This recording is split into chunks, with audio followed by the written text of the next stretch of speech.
Good evening, directors, staff, and members of the public. I will now call the September 13th, 2022 regular business meeting to order. We will begin tonight by acknowledging that buildings within the Minneapolis Public Schools are located on the traditional homelands of the Dakota people. Minnesota comes from the Dakota name for this region, Minnesota Makoche, translating to the land where the waters reflect the skies, or cloudy waters. MPS recognizes the original peoples of this place and is committed to make ongoing efforts to educate the community about the relationship that Dakota people have to this area, both historically and today as they remain here in their home. Thank you. Ryan, will you please call the roll for the record? Director Arneson. Here. Director Alamin. Here. Director Ali. Director Cerrillo. Here. Director Inns. Director Jourdain. Here. Director Booker. Here. Director Caprini. Present. Student Representative Austin. Here. Student Representative Weston. Chair Ellison. Here. Thank you. We have a quorum. Next, we will approve our agenda for the rest of the meeting. Director Arneson, will you please move approval of the agenda? So moved. Can I get a, thank you. Our agenda's been moved and seconded. Is there any discussion? Seeing none, all in favor say aye. Aye. Any opposed say nay. That motion carries, and we have an approved agenda. Director Arneson, can I please get a motion to approve the minutes before us? So moved. Second. Thank you. Minutes for the August 12th and August 16th meetings have been moved and seconded. Is there any discussion or corrections? Seeing no discussions or corrections, all in favor say aye. Aye. Any opposed say nay. That motion carries and the minutes are approved.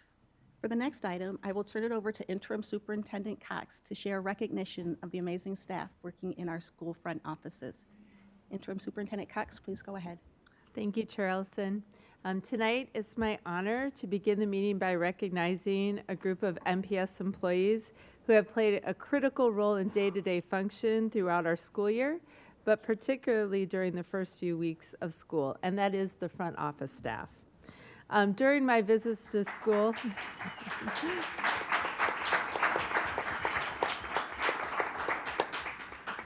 during my visit to schools last week, I saw these amazing staff, including school secretaries, transportation coordinators, family liaisons, office specialists, health office assistants, and others, welcoming visitors, answering multiple phones, helping students getting where they need to be, and assisting staff with various issues.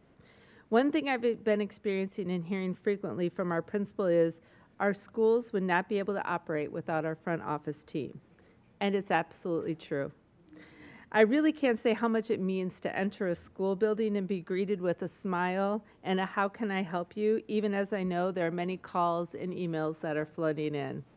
And as you can see from the photos of a few school offices, these staff have fun doing it and set the tone for everyone coming to work in the building, as they're often the first people we interact with in the morning.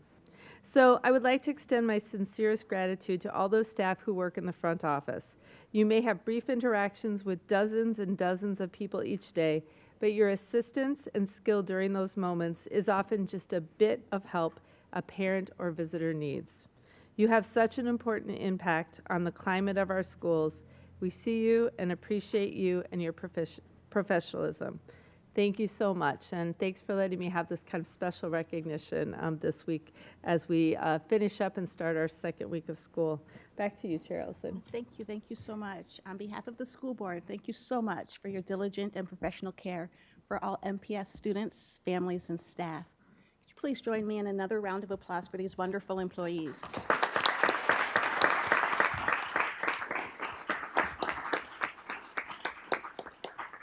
Next, we will hear from those who signed up to provide comments here tonight.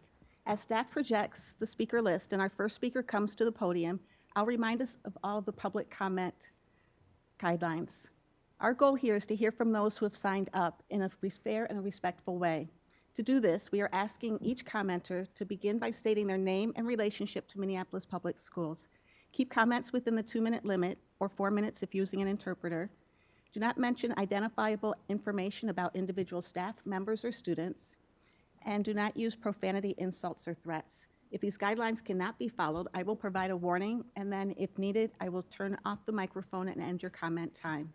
And finally, please remember that this is an opportunity for the board to hear from the community, so we will not be responding in the moment to comments or questions. Staff, however, may follow up or connect with you based on your comments. Elizabeth Gillespie, please go ahead. My name is Beth Gillespie, and I am an ELL teacher at Wellstone International High School. Wellstone students are all new immigrants, mostly ages 17 through 21. We are here tonight to voice their concerns. Many of them are working or have family responsibilities and couldn't be here to speak for themselves. We have just moved to a new location at Minneapolis College. There are many good things about the new location. However, we are not receiving equitable lunch. Some of our students said, "We don't have good lunch. It's always cold. Every day is the same, and there is no choice." Other schools have much better food. The food is not enough, and we get hungry soon. The lunch last week was a turkey and cheese sandwich, 2 small bags of carrots, and a small apple. These lunches were delivered on the Friday before school started. That means that the lunch served last Friday, the first Friday of the school year, the lunch was 7 days old. Partway through the week, some salads were delivered, but they came without any utensils for the students to eat them with. I worked at Seward Elementary for 10 years, and for the first few years I was there, Seward didn't have a kitchen. We still had hot lunch every day, so I know it is possible. Some students are leaving campus to get lunch or buying from vending machines. This food is not the most nutritious, plus most of our students do not have disposable income to be spending on food. Students who leave campus are also often arriving to class late after lunch because they have to walk a ways to get to the restaurants where they can buy food. The students who do eat the school lunch are hungry again before the end of the day. Additionally, we do not have any food service staff to serve breakfast or lunch. Our principal is supposed to serve food, take inventory of the food, and accept food deliveries. Our principal is amazing, but she has many other responsibilities, and doing those would be a better use of her time than acting as the lunch staff. I know that many of you are aware of these issues, and we trust that people are working on this. We ask that you please make this a priority so that it gets solved as soon as possible. Thank you. Thank you. Cheryl, first of all. Cheryl here. Gary Davison.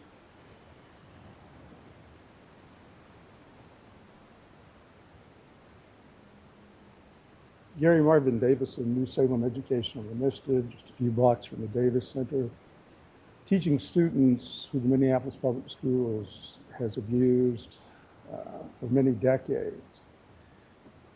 Extended comments at newsalemeducation.blogspot.com for many decades, but I have a hope for the prospects of this district that I have never had before under this remarkable interim superintendent, Rochelle Cox. We have a Bridges number corner curriculum that is being implemented consistently from school to school, which remarkably we have not had in many years. There's a Benches Advance fundamental reading curriculum supplemented by press and letters and Groves literacy with intentional interventions, again, something we have not had for years. We have an emphasis on subject matter at the pre-K through 5 level so that students, as they should, they develop vocabulary and content knowledge for the advancement of reading. I have nothing but respect for Amy Fearing, who I have given a lot of trouble over the years. And Amy, if you're listening, I'm sorry you have COVID. I wish you the best, and I have the highest praise for you, as I do for Sarah Hunter and for Maria Rowland. It's a remarkable feat. I've been at this for 51 years. And as a Saul Alinsky radical, all I can do from day to day is what I do. But to see this materializing before I go 6 feet under is a great honor. Thank you. Sarah Rose.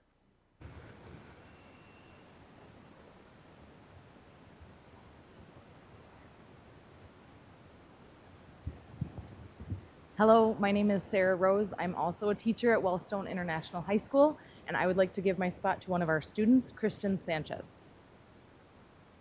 Hello, everyone. My name is Christian Sanchez, student of Wellstone International High School. I have been student at Wellstone for 1.5 years. Many students, parents, and teachers from the Wellstone International High School, we are present here this evening with one purpose, to demand and to have supported change in our lunches. The reality now is that we consider that this condition is not fair for high school students. We have no more options to choose from, just a cold sandwich that is not fresh. We demand food and variety of the options for each day. However, we think that every high school student that makes up at Minneapolis District has access to hot food. We want to have the same equality of the conditions that other high school students have.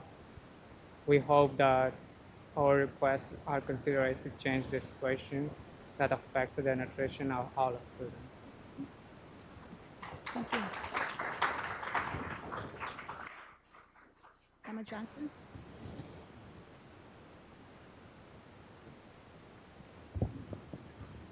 Good evening. My name is Emma Johnson, a science teacher at Wellstone International High School. I'm the last of our speakers here today. And I will start by sharing two statements from students who are not here tonight. First, a new Afghan student who is working wanted to share the following, quote, "Hi, I'm student in Wellstone International High School, so I want to say something about the lunch. So lunch is so bad and it's very not good food. That is not my idea that says all students will like it. My family is student at the other school. They are having good food. Please give attention for our students. Thank you." Another student wrote about the school lunches for her warm-up today, which was representative of the responses of other students in the class. And I quote, "I think the lunch is very bad. The last year's was better. Is bad because they always give it cold food and they almost always give the same." End quote.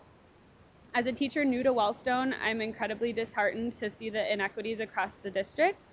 While working at Henry, I ate the school lunch every day, as there were many healthy and delicious options made fresh daily. Big props to the Henry kitchen and lunch staff. But now I would never even consider eating the Wellstone school lunch, much less pay for it. And I believe my students shouldn't have to either. Thank you. Thank you. Jake Anderson?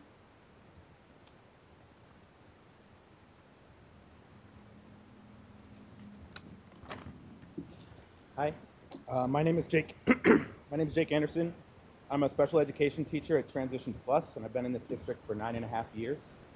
I started as an ESP, and I've worked my way up at Transition Plus. I've given almost everything I had to this job. Today, I work with the students from restrictive setting 4 programs that come to T+, specifically the ones from Riverbend and who have DCD and ASD labels. I've seen firsthand how severely this district is failing our special education students. And I'm honestly sick and tired of being the punching bag to clean up the mess made by this district. The state of our special ed rooms in this district is nothing short of an emergency. Instead of supporting and uplifting the few of us left willing to do that work, we get abused, we get gaslighting emails, and we get treated like garbage. You run this district with a business model that treats students as items of inventory to be counted and meddled with, not human beings with lives, hopes, and dreams. You just rubber stamp the ideas brought forward by this administration instead of doing what you were elected to do. I was raised to lead by example, and let me tell you, actions reflect leadership. The enrollment in this district continues to tank, and that's on you. The staff continues to leave, and that's also on you. You continue to move forward with business as usual, while your community is quite literally showing you that they have no confidence in this district. What is your plan to bring students back? Or are you just going to waste time until you can announce closing schools, as we all know you're getting ready to do, and throw your hands up as if there's nothing you could do about it? I have one last point to make. Look around, listen to your community. The writing's on the wall. The time for this board is short. The community is awake, and they're coming. Is this what you want your legacy to be? The board who stood there, did nothing, and said, there's nothing I could do about it. It doesn't have to be this way, and I urge everyone in this room and watching to vote for the Safe and Stable Schools slate and put MPS back on top. Fire this board. Thank you.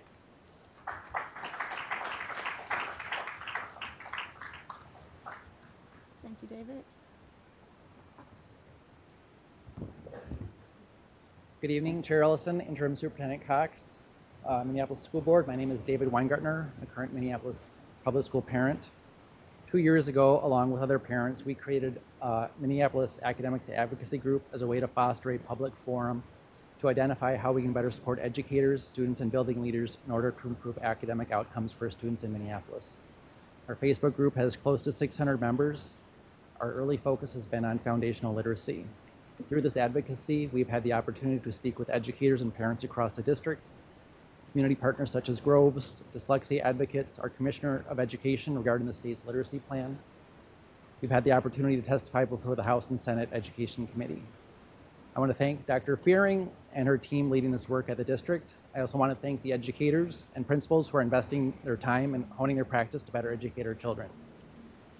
When we first started this work, Henry educator Nafisa Mohammed argued the scope was too narrow, and we need to elevate the work of leaders such as Drs. Goldie Mohammed and Dr. Alfred Tatum. I've seen several district presentations referencing Dr. Mohammed's work.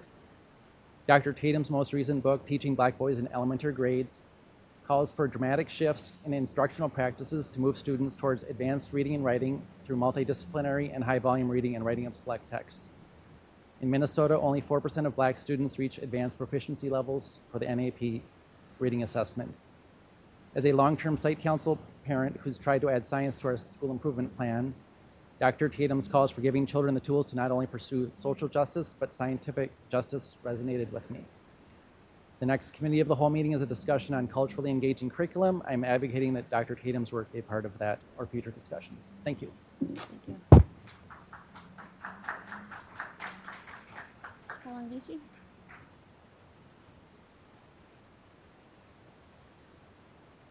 Hi, my name is Colin Beachy. I also teach at Transition Plus. And you know what Jake just said about making his way up here and being a punching bag. It's quite literally. He left from his first day of school with a black eye. So, yeah, we need your help. We need your help. One thing, for obvious reasons, you guys know that I'm being asked a lot of questions right now. You guys have been through this process. You've always been successful about it yourself. I'm being asked a lot about, you know, what can we do to bring our students back? I'd like to be able to ask you, but I know this isn't a question and answer. Do you have a plan? How are we going to bring our students back? One thing that we can kind of help doing here to help bring some of the staff back as well is we can start treating the people who are already here better than we already are. These gaslighting emails that he was talking about, we got one from you guys the other day. And it says in there that you feel about the love that is being coursing through MPS. We need you to show that to us. Like personally, come and talk to us. It'd be real helpful. Some of you made some public comments that have been very hurtful to the staff.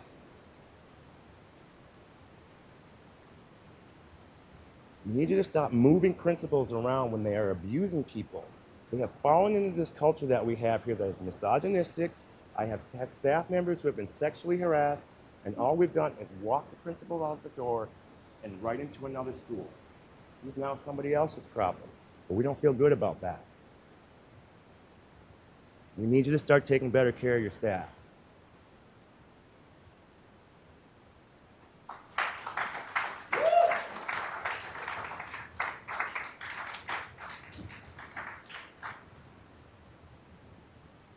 Happy new school year, directors, and warm welcome to Superintendent Cox.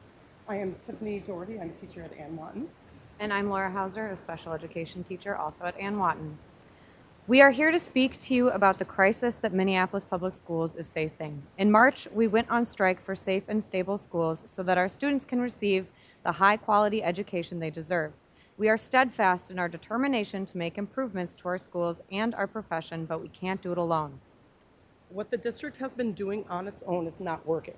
The district's strategic plan was created with board members and community members, but left the voices of educators out. For years, we have been witnessing steep declines in enrollment. District initiatives, like the CDD, have only proved to accelerate unnecessary enrollment declines. The top-down approach is driving families and educators away from our district. Nothing will change unless we work together for the schools that our students deserve. We must invest in our students, and that means investing in a plan to increase enrollment. Educators are ready to roll up our sleeves and work with you. We need to have enrollment events both at the site and district levels. We should promote the talents and skills of our Minneapolis educators and the amazing programs we offer through mailers, social media, and within our communities.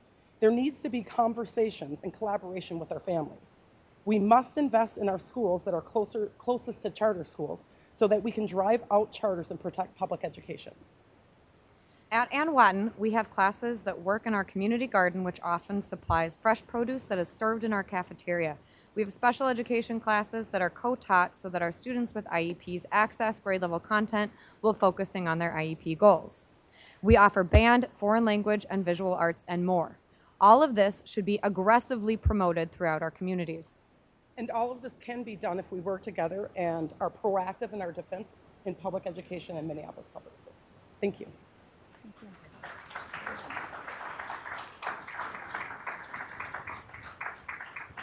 Marvin Smith.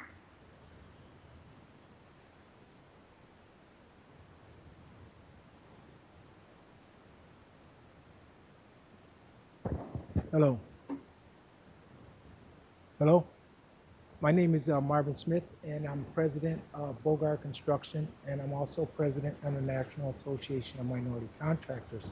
I am here to voice our opposition to the project labor agreements that are looking to be signed for Minneapolis Public Schools.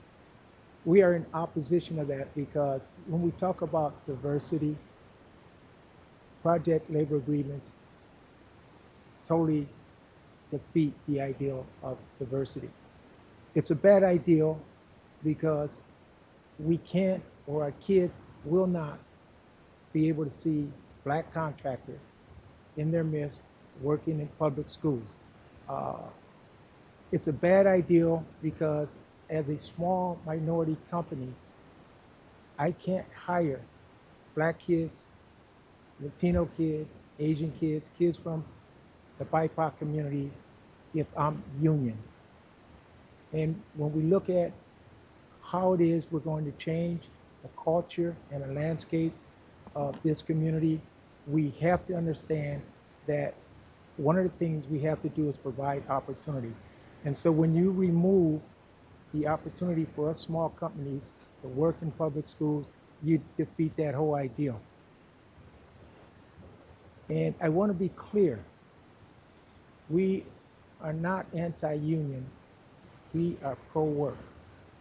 And lastly, I just want to say that I'm appalled that I, as a black man, has to address this board and ask it to do right by providing the opportunity to the BIPOC communities, opportunities that we paid for with our tax dollars.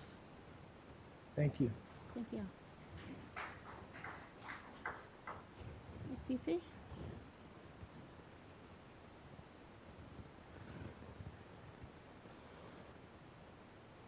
Good evening. I'm Titi Layo Bidiaco, Executive Director of We Win Institute and a member of Racial Justice Network. As I've listened to so many people speak today, I think that what I'm going to say is very timely. I was very upset when I looked at the board agenda and saw that the discussion about the new superintendent is the last thing on the agenda. I was also very upset that I and other community members have not heard from Director Ellison since the strike of teachers in the spring. You knew our numbers then, and you made many guarantees, including that we would be part of the whole process in terms of selecting a new superintendent. You're putting together RFP without any, at least in terms of what you called the black community input. And I said, I definitely am not the black community, but you came to me, specifically, Director Ellison, saying that I need the directors, that I need the black community's help. Haven't heard from you since the spring. Haven't had a discussion at all in terms of anything in terms of the superintendent. And then I see it at the end, the discussion, you're having this whole process and timeline going very fast without community input. A good friend of mine who's an activist said we cannot be in a rush to fail. We need a competent, good, new superintendent. We will be here every single week calling for our involvement in terms of the pick of the new superintendent. Thank you. Thank you. Krista Hogan.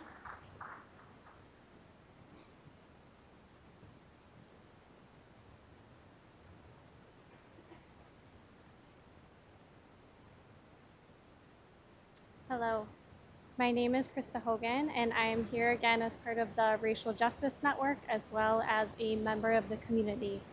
As Titi Layo said before me, we are here to demand that this board provide transparency and include community in the decision process for the future superintendent of MPS.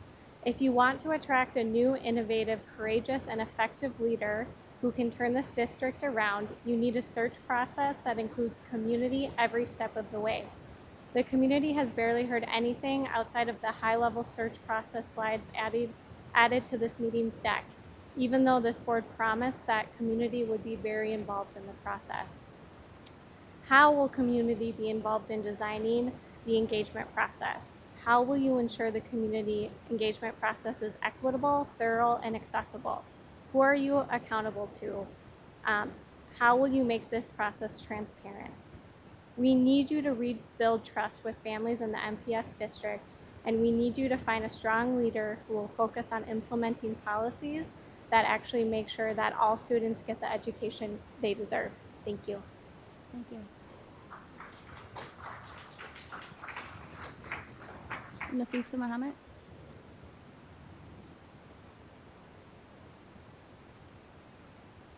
Julia Pringle.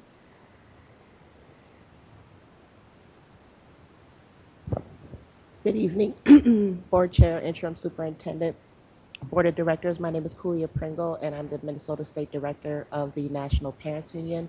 I'm also a member of the MPS Academics Advocacy Group. And tonight, I just wanted to keep my statement brief. The NAEP results came out, and needless to say, I don't think anybody was surprised that they were very disappointed.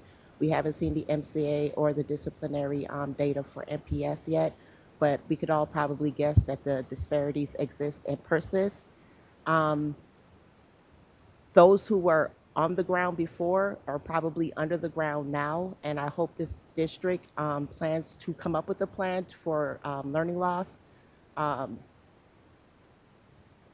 I hope that the transparency when it comes to the ESSER funding is also kept, because that was a promise with the last superintendent, that there would be a dashboard so families can see exactly where those ESSER funds and where those ESSER dollars are going. Millions of dollars have come to this district, and I think it's pertinent that families understand where that money is going. We just heard that high schools aren't getting lunches, so we probably should get on that. Thank you. Thank you. Maria Cisneros. Maria here. Karen Maverick. Karen. Dan McConnell.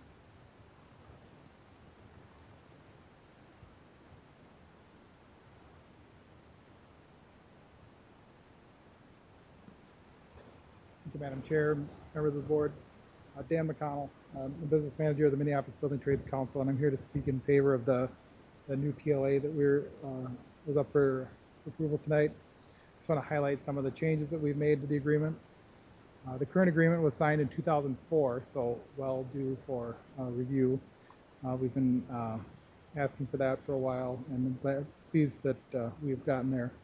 The new agreement is a 5-year agreement.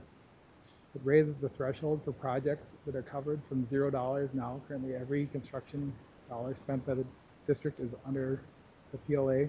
We raised that to $250,000. So it opens the door for more minority and small contractors to come in and not be under the terms of that agreement, which is a huge gift for us, right? We've updated the language to comply with recent legal court decisions. We've increased language or added language that allows for non-signatory contractors who come in to work under the agreement to bring in up to 15% of their incumbent employees. It recognizes the district's affirmative action policy and goals and holds us accountable for them. We have a 5-year review, and if we're not meeting the goals, we can come back and we can negotiate additional changes, additional flexibility. It incorporates our outreach program, Building Strong Communities program, as well as the national Helmets to Hard Hats program, which recruits veterans into the trades. And as I said before, it requires tracking of the goals. It requires staff to track to see how we're doing and getting people onto job sites, minority contractors, and minority workers. And I would encourage you guys to approve it. Thank you. Thank you. Aaron Hill.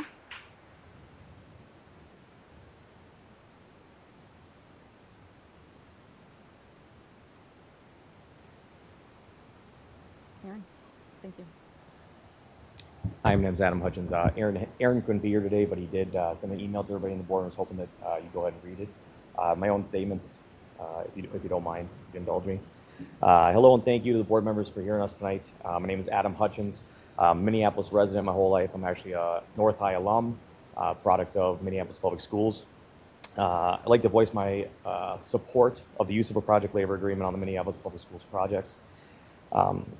Quality construction jobs offer a pathway to the middle class with family building wages, and project labor agreements do a lot to help us create those wages for workers, including Minneapolis residents and parents of Minneapolis Public School children. In my previous role, I was an instructor for the Laborers Training Center, and I've had numerous apprentices from the BIPOC community come through our training center and be able to use those skills on Minneapolis Public School projects, to use those apprenticeship training that we provide on the schools that they've even been to, and actually their kids attend. So I'd like to voice our strong opinion, our strong support for project labor agreements on Minneapolis Public School projects. Thank you. Thank you. Stephen Johnson.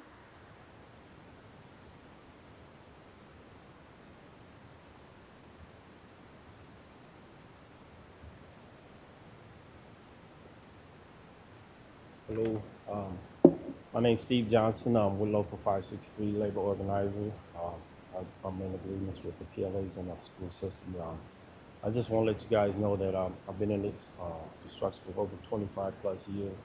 I'm a military vet, and I just want to let you guys know the PLA is a really good project for the union. And also, we just want to let you guys know that we are constructing pathways not only for North High, South High School, and the Little Earth community. So we are working on projects to get our youth starting at a young age to get in a pathway to get in construction. Me personally, my experience, when I first got into a union, I hardly saw very, very few minorities on the project. And in my whole 25 years, I'm starting to see more and more and more. And now I'm in a position, I thank God that I was put in this position, that I'm also able to reach back to my own community and pull some of the youth into construction where they can make good jobs, make good money, and take care of themselves. Thanks.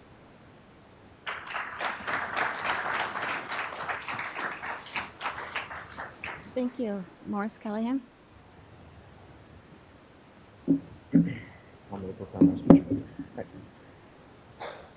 Greetings, my name is Morris. I'm a junior at Southwest High School.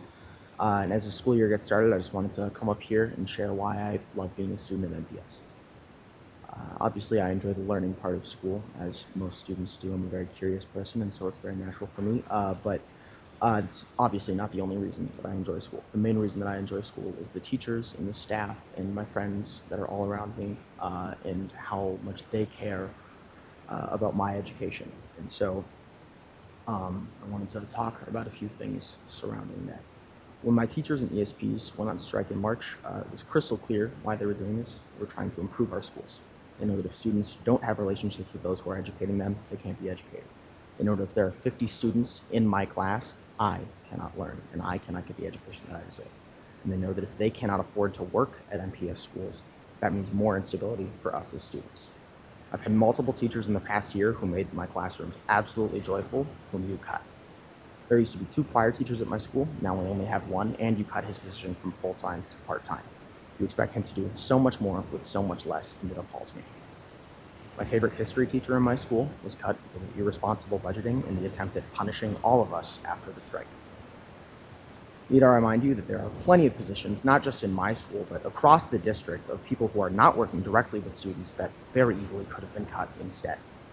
Not to mention that after the CDD, you cut us from 7 to 6 periods, so I and thousands of other students lost the choice of taking the classes that we truly enjoyed and wanted. Now, I'm a person who prefers to go after the solution of a problem as quickly as possible, and so one simple solution that I have is investing into us, the students. This means investing in those closest to the students. Instead of cutting positions, you should be using all the money you use on people who do not work with students and invest it into more positions that work directly with us. That is but one way that you will increase enrollment in this district. I feel like I'm on a team with the people in my building, and I feel every other student deserves to feel the same way. I'm hoping that this school year, you too see the value in my teachers, in our ESPs, in our food service workers, our school secretaries, our nurses, and our counselors. It's all of them, along with all of us students, who make MPS a school district that I am proud to attend. Leaving us all out on the streets for 3 weeks last March was reprehensible. It was a choice you made that harmed so many, but this is a new school year and an opportunity for a fresh start. There is nothing stopping you from doing the job you were elected to do. Educators and students cannot do it alone. Join us. Thank you.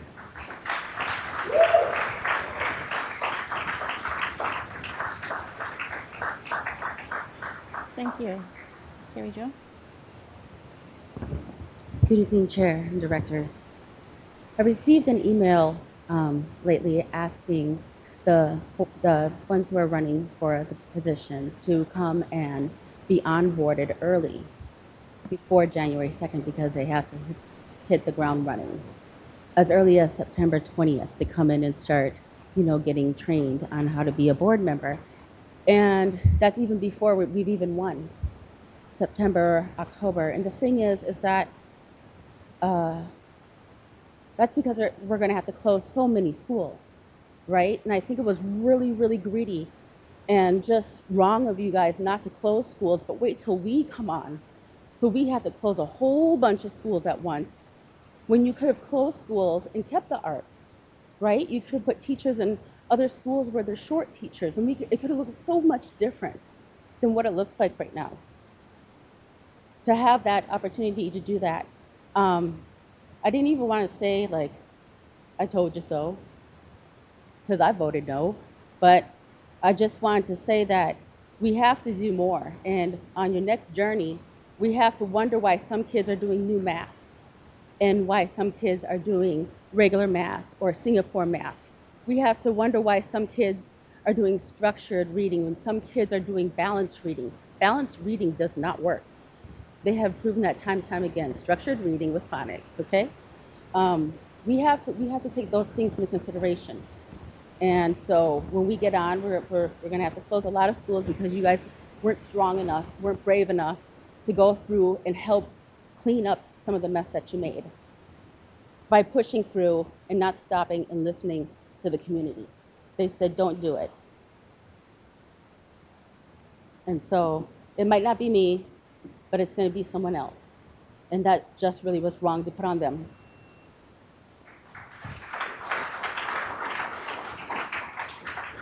Thank you. Adam Hutchins? Oh, okay, yep. I'm going to call people who I called before who weren't here. When I call them, Cheryl Persigal. Cheryl here?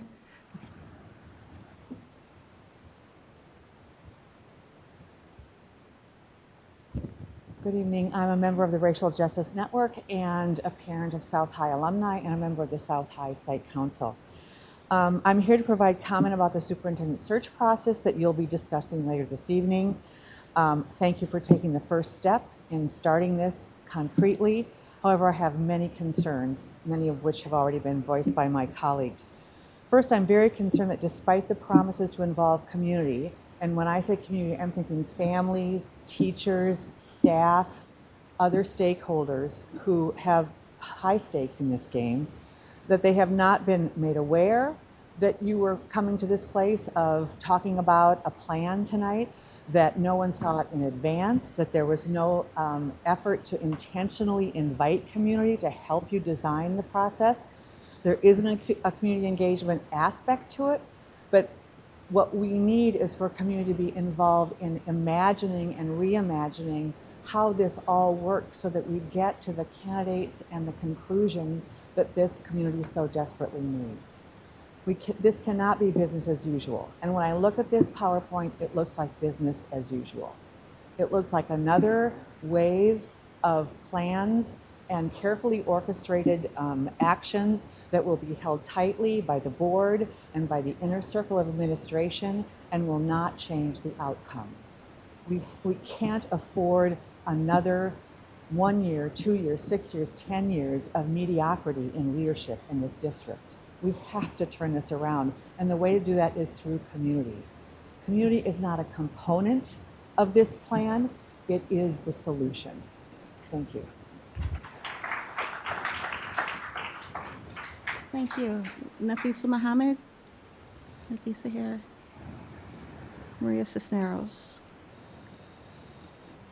Okay. That's everybody have on my list. So thank you, everyone, again, took the time to share your feedback and perspective with us. Board members, we will take a 15-minute recess. We will reconvene at 6:30.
Ira.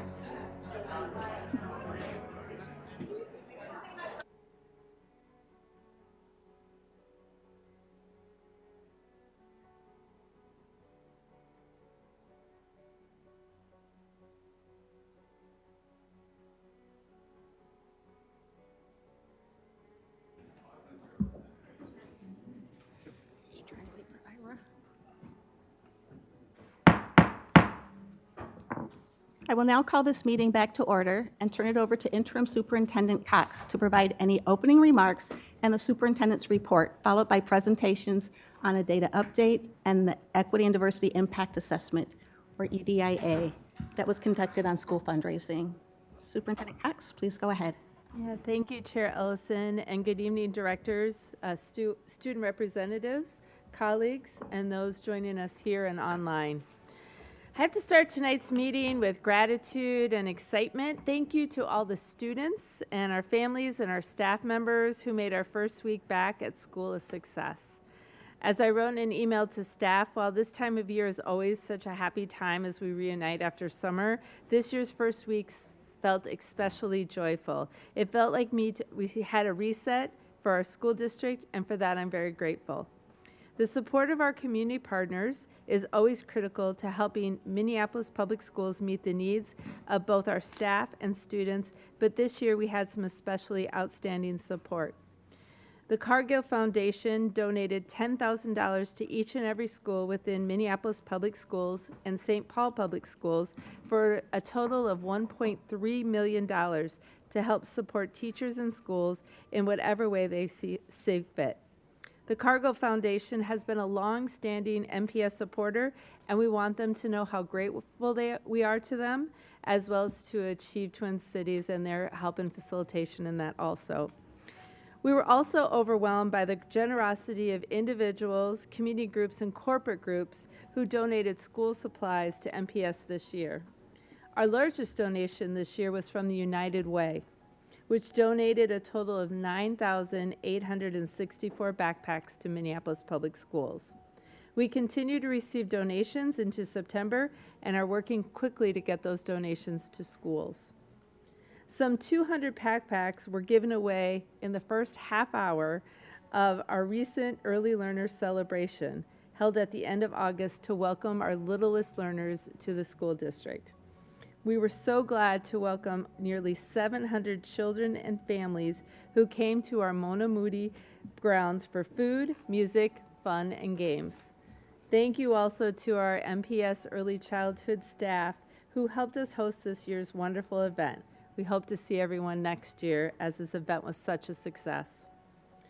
For the 7th year in a row, the local tax firm RSM has worked their magic at one of our schools, and this year the recipient was Nellie Stone Johnson.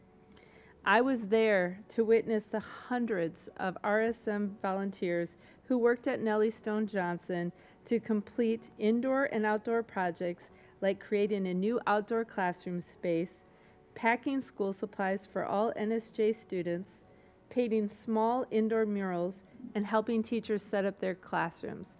Also, special shout out to the crew who did the outdoor landscaping. I think they were the ones who really got the dirtiest, but appreciated all their work outside on what was a hot day.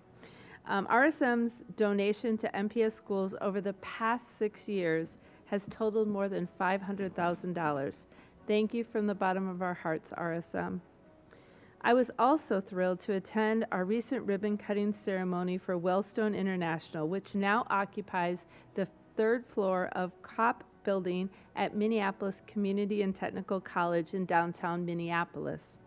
It was great to see these two learning communities come together, especially knowing that Wellstone students will now have ready access to more college credit opportunities through MCTC and other benefits that come with this co-location. We are so very, very grateful for the support and care of so many throughout our Minneapolis community. Thank you. I also want to lift up several exciting events and celebrations this coming month. MPS joins our nation in celebrating Hispanic Heritage Month from September 15th through October 15th, recognizing the achievements and contributions of Hispanic American champions who have inspired others to success. MPS kicked off the month last Thursday night with the opening of a new art exhibit here at Davis Gallery that explores migration, space, territory, and how this impacts the personal sense of self and identity. We're grateful to the artists Lauren Alfaro from Costa Rica and Juan Diego Perez La Cruz from Venezuela for allowing us to display their important work. I hope you'll take time to visit our Davis Gallery to see it. And for those of you here tonight, it's just right out the door. Thank you to our Latino Parent Advisory Council for putting together a dynamic family event coming up to celebrate the Latino heritage of our community on October 8th. On this date, families will gather at Bancroft Elementary to participate in a learning event while their children get to participate in the soccer clinic. Then we'll mark MPS Latino Heritage Day at our next board meeting on October 11th. This Friday marks the formal groundbreaking for the new Career and Technical Education, also known as CTE, Center at North High School, as well as some important building renovations for North. The CTE Center is slated to open fall 2023 and will allow students from across Minneapolis Public Schools to gain hands-on skills and knowledge in this state-of-the-art facility. Career pathways will include engineering, robotics, drones, computer science, and media arts. Some of the exciting renovations at North include a safe and welcoming building entrance with a new entry plaza, updated commons and gathering space, as well as kitchen and dining facilities, enhanced KBEM studio equipment and studio remodel. I was on that channel this week, and they are very excited about that.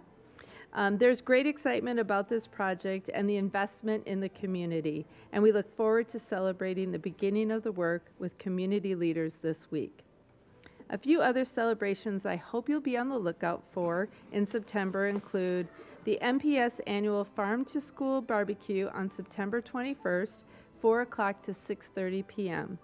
This free event brings together MPS families and staff, farmers, chefs, local leaders, and community members for a fun, food-filled evening at the MPS Culinary Center on Plymouth Avenue. Come see me in the corn shucking contest. Looking forward to that.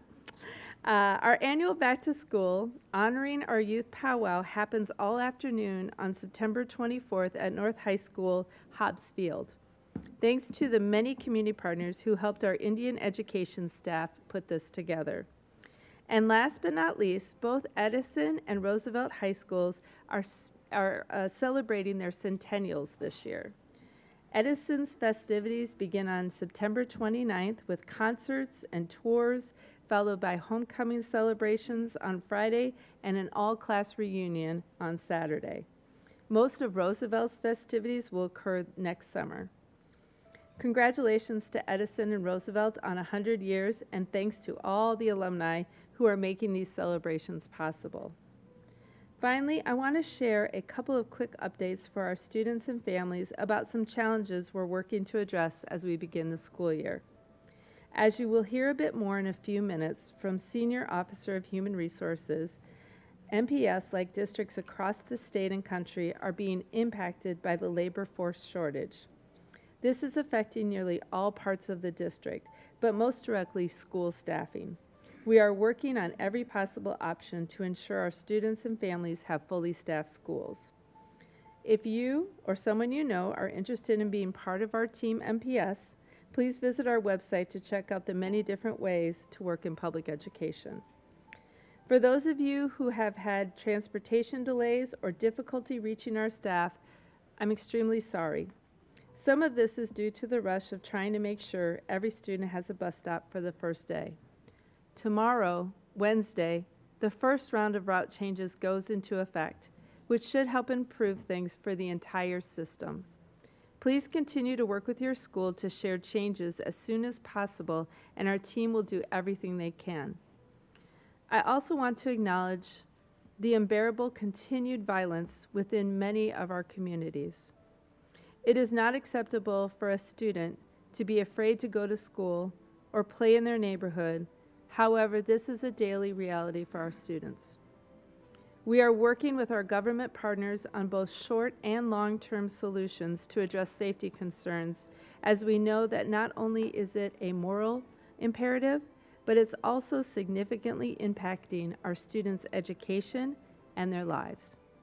Please continue to engage and advocate for solutions to keep our kids safe, whether or not it's impacting you or your neighborhood directly.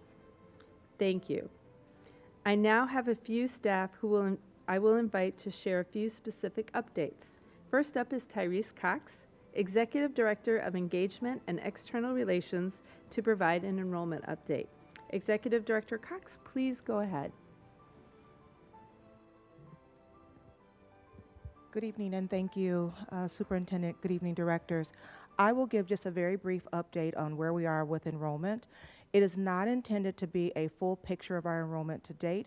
It really is to give you a sense of where we are today relative to the same period last year. Next slide, please. This is information that I shared with you last month, just as this is simply to be a reminder for you of what I showed last month. Next slide. This information is where we are today, again, relative to last year. As you can see, we are down, my glasses, I can't see that far. It looks like about 2,300 students. Again, not a full picture. If you advance to the next slide, I'll show you when we get to the actual dates. These are the dates that we are tracking. September 27th is when we will be 15 days from the start of school, and any students who have not shown by that date, we will remove from our roll. And then October 1st is the official date of enrollment. That's the date that gets reported to Department of Education, and those will become our official enrollment numbers. So again, just a snapshot today relative to last year. What I will talk about next month is what our full picture is, and I will also talk to you about our enrollment strategies for our 3 focus schools that I referenced last month. The 3 focus schools are Hall, Bethune, and Franklin. Those schools were chosen because they have great growth opportunity. They have really exciting and robust magnet themes, and we've also put some pretty significant capital investment in those schools. And so they present a really strong opportunity for us to attract and retain students at that level. And then we'll zoom out and start to talk about other schools that we'll do intense, deep work with as well. Thank you. Thank you so much, Executive Director Cox. Next, Senior Officer Kendra Bennett with an HR update. Sorry. Good afternoon, Board Chair and Board of Directors. I first want to say before I move into an update, I do want to thank all of the staff who show up every day. It is not lost on any of us that we're in tough times in terms of our staffing, and then we're asking our staff to do a lot, sometimes double the work, given that we are unable to fill positions due to the market conditions that are well known, not only in the private sector, but certainly in the public sector. And so I just want to give a round of applause to those folks who are showing up every day, my staff included, who are working around the clock to try to source talent in any way that we can. I myself get text messages and emails trying to plug people into opportunities that their skill set might be a good fit for.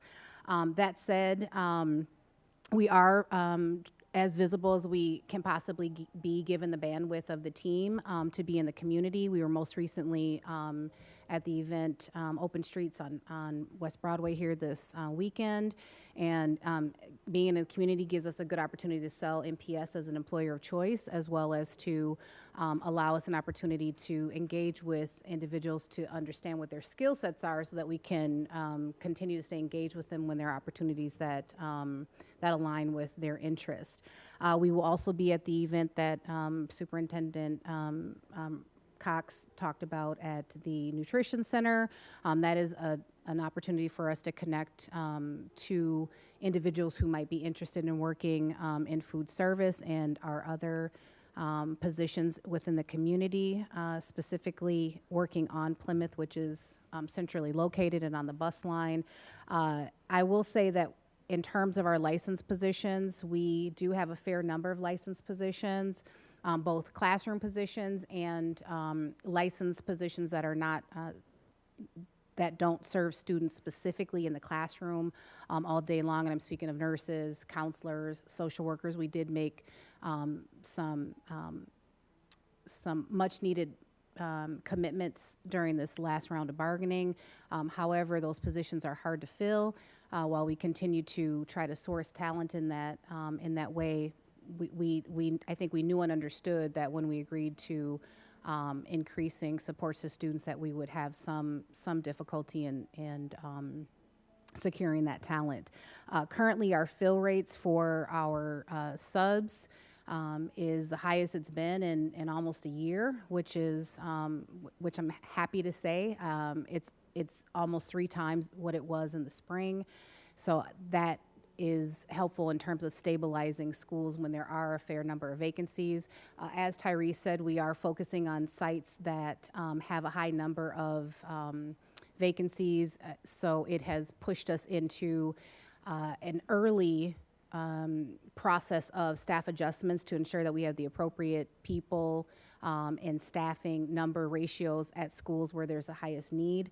That is a process we don't normally engage in until October, but it is important for us to ensure that we are tracking student data along with our staffing data to ensure that they're best aligned.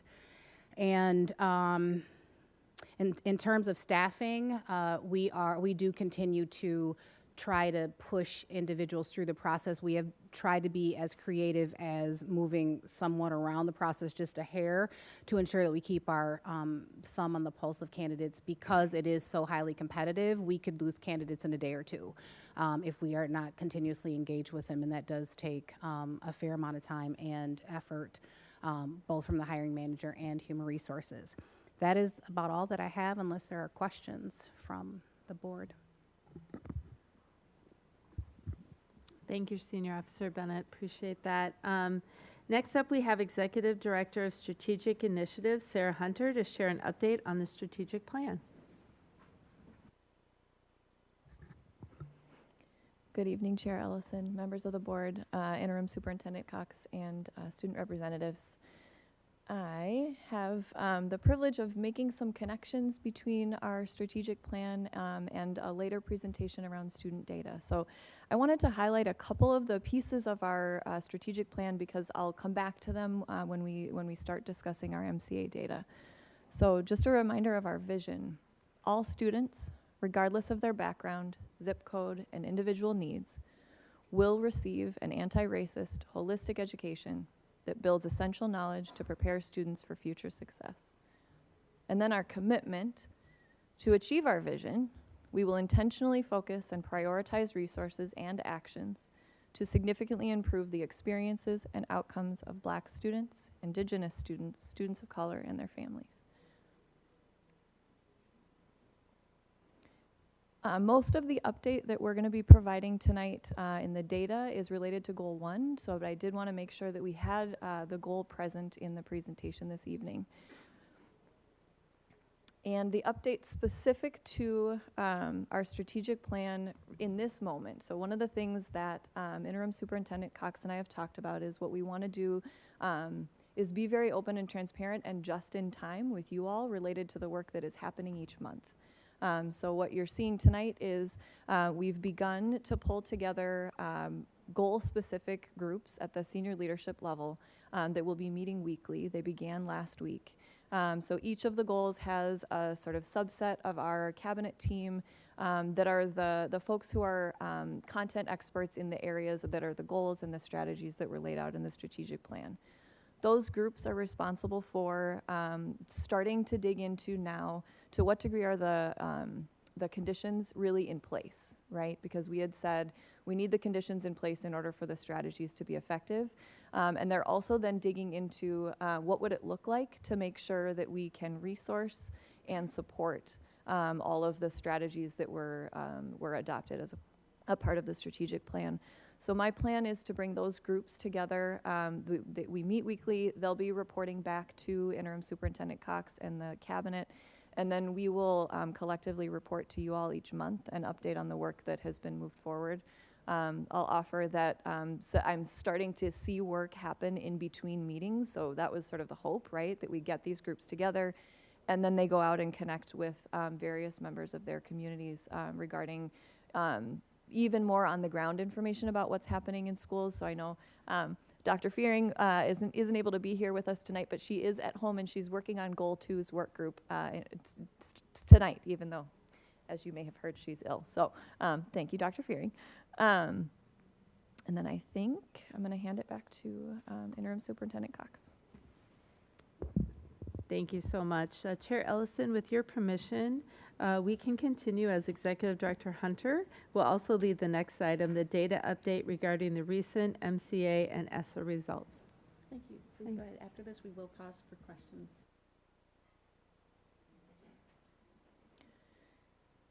So I'm going to pause for a second and just acknowledge to all of you and our community that I was reflecting with a friend and colleague today about why I felt so extra anxious about tonight's meeting. And I think it feels important to acknowledge to all of you aloud that I think that that has to do with what I'm about to share.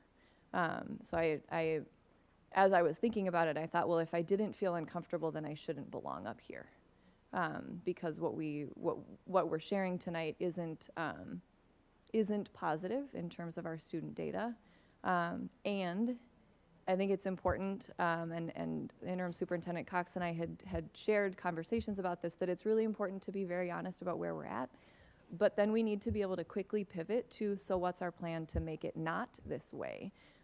So part of the rationale for our pairing of data in this meeting, but then really digging into the in-depth content-related work 2 weeks from today, is to create space for both things, because both are important.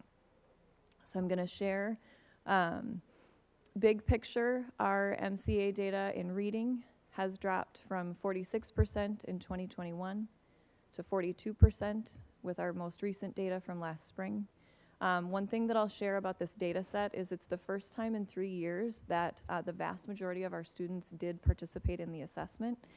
So it is data that my team and I feel confident is representative of our school community, so we can use it as a better indication of where we're really starting this school year. It is the second consecutive year of declining proficiency after we had been climbing from 2017 to 2019. And as you'll see below, some pretty sobering data in terms of the disparity between our ability to meet the needs of white students and their peers. Similarly in math, but this is a place that, as you all know, because I've said this before, is very close to my heart as a former math teacher. We moved from 42% in 2019 down to 35% proficiency in 2021, and then another decrease to 33% in 2022, which just in real terms is 1 out of 3 students are proficient on the math MCA. It's the second consecutive year of declining proficiency. We had been holding steady at 42% for 3 years. And I think something that really stuck out to me and doesn't feel like I can turn the page is that we have single-digit proficiency rates for our American Indian students and our Black students. I would just acknowledge that's our inability to meet their needs. It doesn't have anything to do with our students and their brilliance that they bring every day.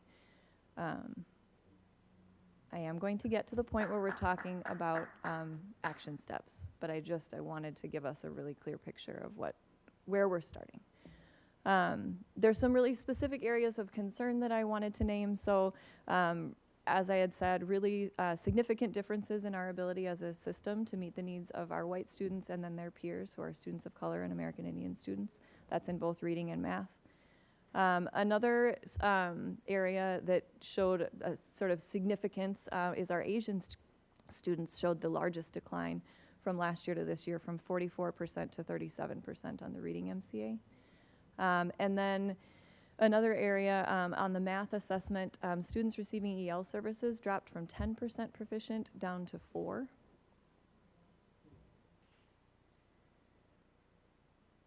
And I feel like I want to be very honest on this slide, that while it may say bright spots, it does not indicate that we don't have a lot of work to do in these areas. So I'll start with that. It is true that our EL, so students receiving EL services and then students receiving special education services, maintained proficiency levels from 2021 to 2022. That was fairly unique amongst our student groups. And our students receiving SPED services were the only group that remained at pre-pandemic level of proficiency, but that level of proficiency is in the single digits. So I'll just name that both are true. We have a lot of work to do related to meeting our students who receive SPED services needs. And then a bright spot in math. This was Interim Superintendent Cox and I sat and we were, digging through the data. There's lots of additional data in the appendix that any of you all can dig into. The bright spot didn't show up to us in the data itself. It was really in the work that was done over these past couple of years in both as a board and internally with staff and our stakeholders in adopting a new math curriculum. I have a lot of hope that our partnership with the academic division is going to end up being part of what in a year or two, right, we're sharing different data, because that's what I would prefer to be up here sharing a positive story with you. We also, students who receive EL services take the access test. So it's an assessment that measures their progress towards English language proficiency. As they make progress towards proficiency, eventually students then exit services. So then, and that's our goal, right, is to make sure that students receive the services they need, and then they can exit and go on to be in courses that don't need to include that support once they no longer need it. Our access proficiency either was flat or decreased across all of our racial and ethnic groups, and that's since 2019. And the percent of students meeting growth targets. So there's both a proficiency measure, and then students, each individual student receiving EL services gets a target. And we're also seeing fewer of our students making those growth targets. And then a specific area of concern was our students whose families identify them as Hispanic was the area that we made the greatest decline. So what's the plan? This was, again, a part of several conversations I had with Interim Superintendent Cox. So it felt important that first we share that what should be our roadmap is our strategic plan. Of course, there's going to be more granular work that needs to happen that doesn't exist just on that document, but that should be sort of our North Star, what we start with. And I did want to refer to some specific strategies under Goal 1 that I think really clearly address some of the things that I just shared with you, and if we implement them well, should make this a different story in the future as we're sharing data. So we have committed to providing standards-based core instruction with a focus on literacy and math. You saw a lot of literacy and math scores that suggest that we need to work on core instruction. We can't intervene ourselves out of the data that we just shared. We need to ensure all of our curriculum and instructional practices are anti-racist and sustain the cultures, languages, and experiences of our students. You'll hear from both Executive Director Derek Francis, who leads our Equity and School Climate team, and members of Amy Fearing's team in 2 weeks about the efforts that have already begun this year related to that part of the strategic plan. And then you'll also be hearing from us in collaboration with one another on implementing professional learning communities. So really, like, at their core, professional learning communities they provide the space for groups of teachers to meet, to share student data with one another, and to plan forward in order to better meet their students' needs. And we have students whose needs we need to better meet. So they're an opportunity for us to interface with teachers, provide them the support that they need in order to move our whole district forward, and particularly focused on the students who we are currently underserving. This is the slide that I thought felt very closely connected to that first slide, which was the mission and then the commitment that we all made in the strategic plan. So focusing our attention on the students who we have underserved.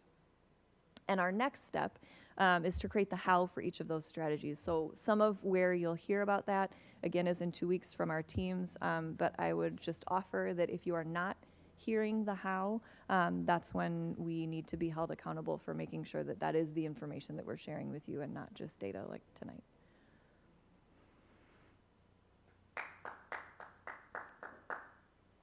Interim Superintendent Cox, do you want me to move on with this next part or take a pause?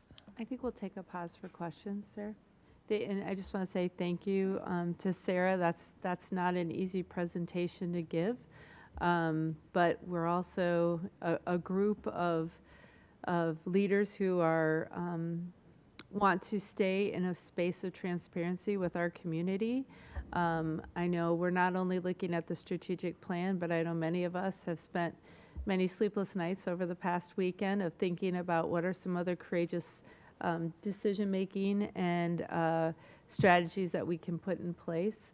You know, these are times where we've talked as a cabinet today about how do you stay positive with, and also understand and accept the reality that you have in front of us. And that's something that we'll be working on as a team as we move forward. So I just open up to you, Chair, for questions. Thank you. Directors, please hit your request to speak button with any questions on the data update. Director Ali? Thank you, Madam Chair. My question goes to Executive Director Caucus. And I want to ask you, these students, black students, that you said it's like 1,966 students, right? I want to know how much students of these students are Somali American students who are subgroup of black students. I'll be happy to have that number, please. Thank you, Director Ali. I don't have that this evening, but I can get it. Well, thank you. Director Caprini? Thank you. Question about professional learning circles. And maybe you said this. So a K through 5. I'm sorry, Kate, well, I was going to be specific about just that level, because I mean, it could be for any one of them. So they are comprised of teachers from each grade level, or just teachers from the specific grade that meet? So we could, let's just say you have 5 teachers from first grade, kindergarten, first grade, blah, blah, blah, so and so forth, all the way to 5th, or even 12th grade if you want to go that far. Is that how they work? Or is it teachers just across the whole school? That's a great question. So typically at the elementary level, it would be a grade level team. So say there are 3 second grade teachers, and then it should be inclusive of EL and special education expertise. Often there is either a PLC for our specialist teachers as a team, and or they intersect with the grade level teams since they see all of the students across the school. But typically at elementary, it's at the grade level, and then in secondary, it's either a grade level team so that they know the same students, so they're working on, right, like a student might be really successful in my 9th grade ELA class and not in 9th grade math, so there's that relationship piece. Or in some cases, the PLCs in secondary are subject specific, so you'd have your math teachers together engaging with one another. Right. It depends on the secondary school which of those iterations it is. Okay. The reason I ask is because I had the privilege of being able to sit in on a PLC at Longfellow. I think it was my first year on the board.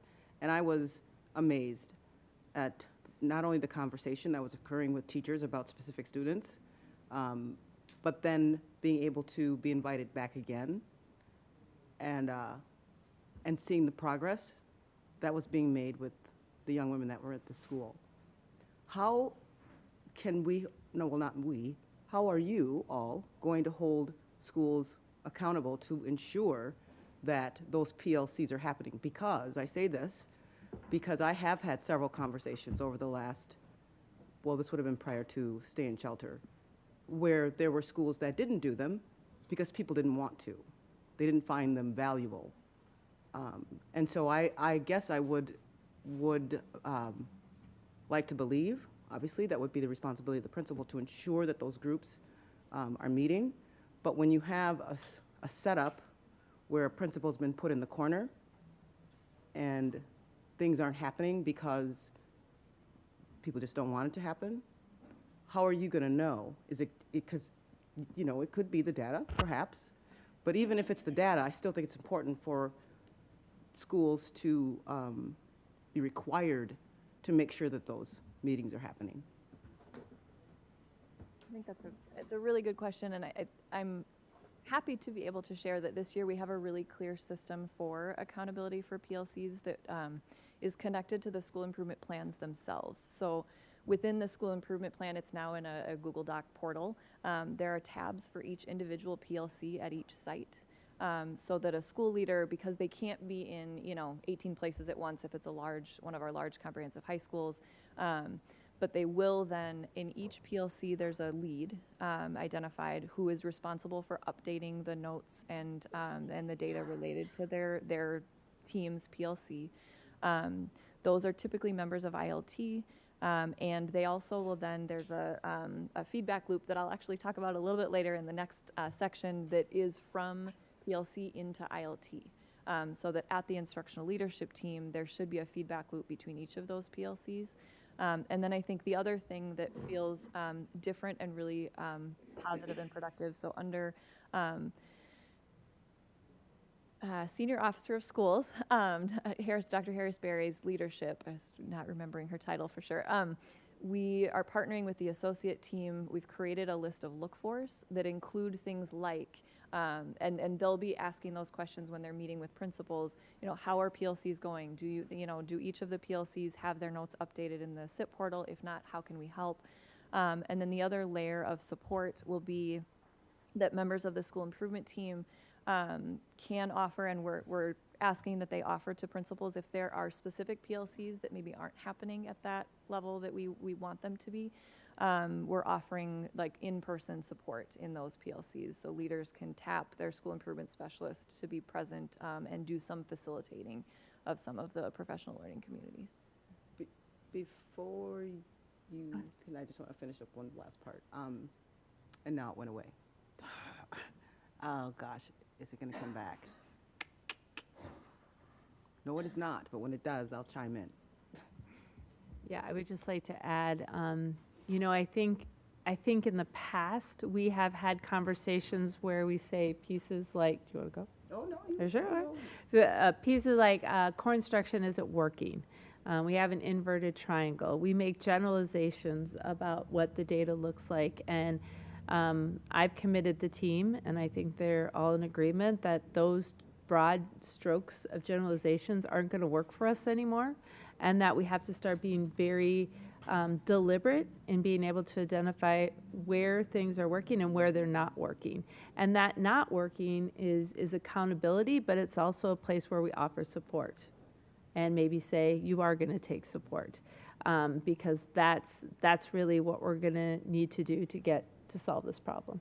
Okay, that's great. So last thing is, I realize that perhaps what I'm about to say can't happen in all of our schools, but certainly perhaps in some, at least it happened at one of the schools that my daughter attended, which I really appreciated. I'll just say it was Henry. Knowing, getting information about the PLCs that were happening in the school was part of something that was shared at site councils. And I think that site councils, they need to have a really great grasp on that document that's in the portal, that whatever it looks like that they're receiving, and have that be a part of the conversation, so that they also can chime in and have a better understanding of how supports are in place for, because they're parents on site councils, business members, right? So they are stakeholders in this work. So I just want to make that last comment. Thanks. Thank you. Director Booker. Thank you, Chair Ellison. Is in the appendix, is that where the grades are listed? So where would that, what page would that start on? I'm sorry.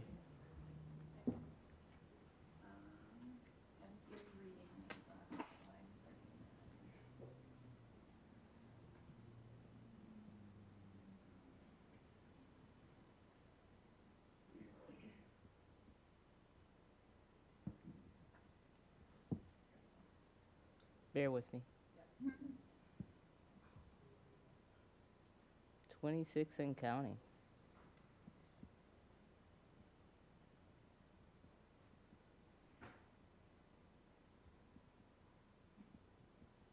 Okay, I'll do some more research. Thank you.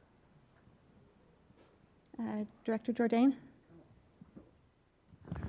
Thank you, Chair Ellison. I had a quick question about the enrollment numbers that come out. After October 1st, how long does the process take? I know it's fluctuated throughout the years in regards to staffing adjustments. As you know, we have some schools that are jammed full. Justice Page is one of them. The result of the CDD is we built a mega middle school without the correct supports in place because they don't qualify for title funding, but they're also the largest middle school that we have. They're bigger than maybe a couple of our high schools. So as you know, they don't have, sufficient staffing for the amount of students. And I'm sure we all got the same email. They have a math class with 50 kids, which is unacceptable no matter what part of the city your child attends school. And that also leads into, one could say, that leads to our poor showing in our math scores when we don't have sufficient supports in our schools, regardless of where those schools are in the city. And that also affects, because that class is 40, 50 kids. Not every one of those kids is white. okay? Let's be real about that. Not everyone in Southwest Minneapolis is white. We have BIPOC students of color in Southwest that do need those supports, and they're not getting them. And, excuse me, and it's showing in the data. So my question is when we have staffing adjustments, how do we equitably make those adjustments in those classrooms? Because people are optimistic. Like I said this last month, people are looking forward to a good school year, and every year we have this, and it's through nobody's fault of our own, labor shortage, adjustments, et cetera. I get that. But I know that's just one small example of many with our enrollment. And we continue to lose students. And I've said this before the pandemic. Our competitors, charter schools and the like, they have street teams that go out. They send you fancy mailings. They do all this stuff. And I've said this before. How come we don't do that? How come we do not have, and I believe that teacher just left, how come we don't, how do we not incorporate that same sample? And I've said that a long time ago, I've said that sitting here. How come we don't have street teams that do that go out to community events, that are not out there knocking on the doors, exemplifying, saying, this is what's working in Minneapolis public schools. We should be organizing that now, saying, hey, we have a brand new math curriculum. We have a brand new literacy curriculum.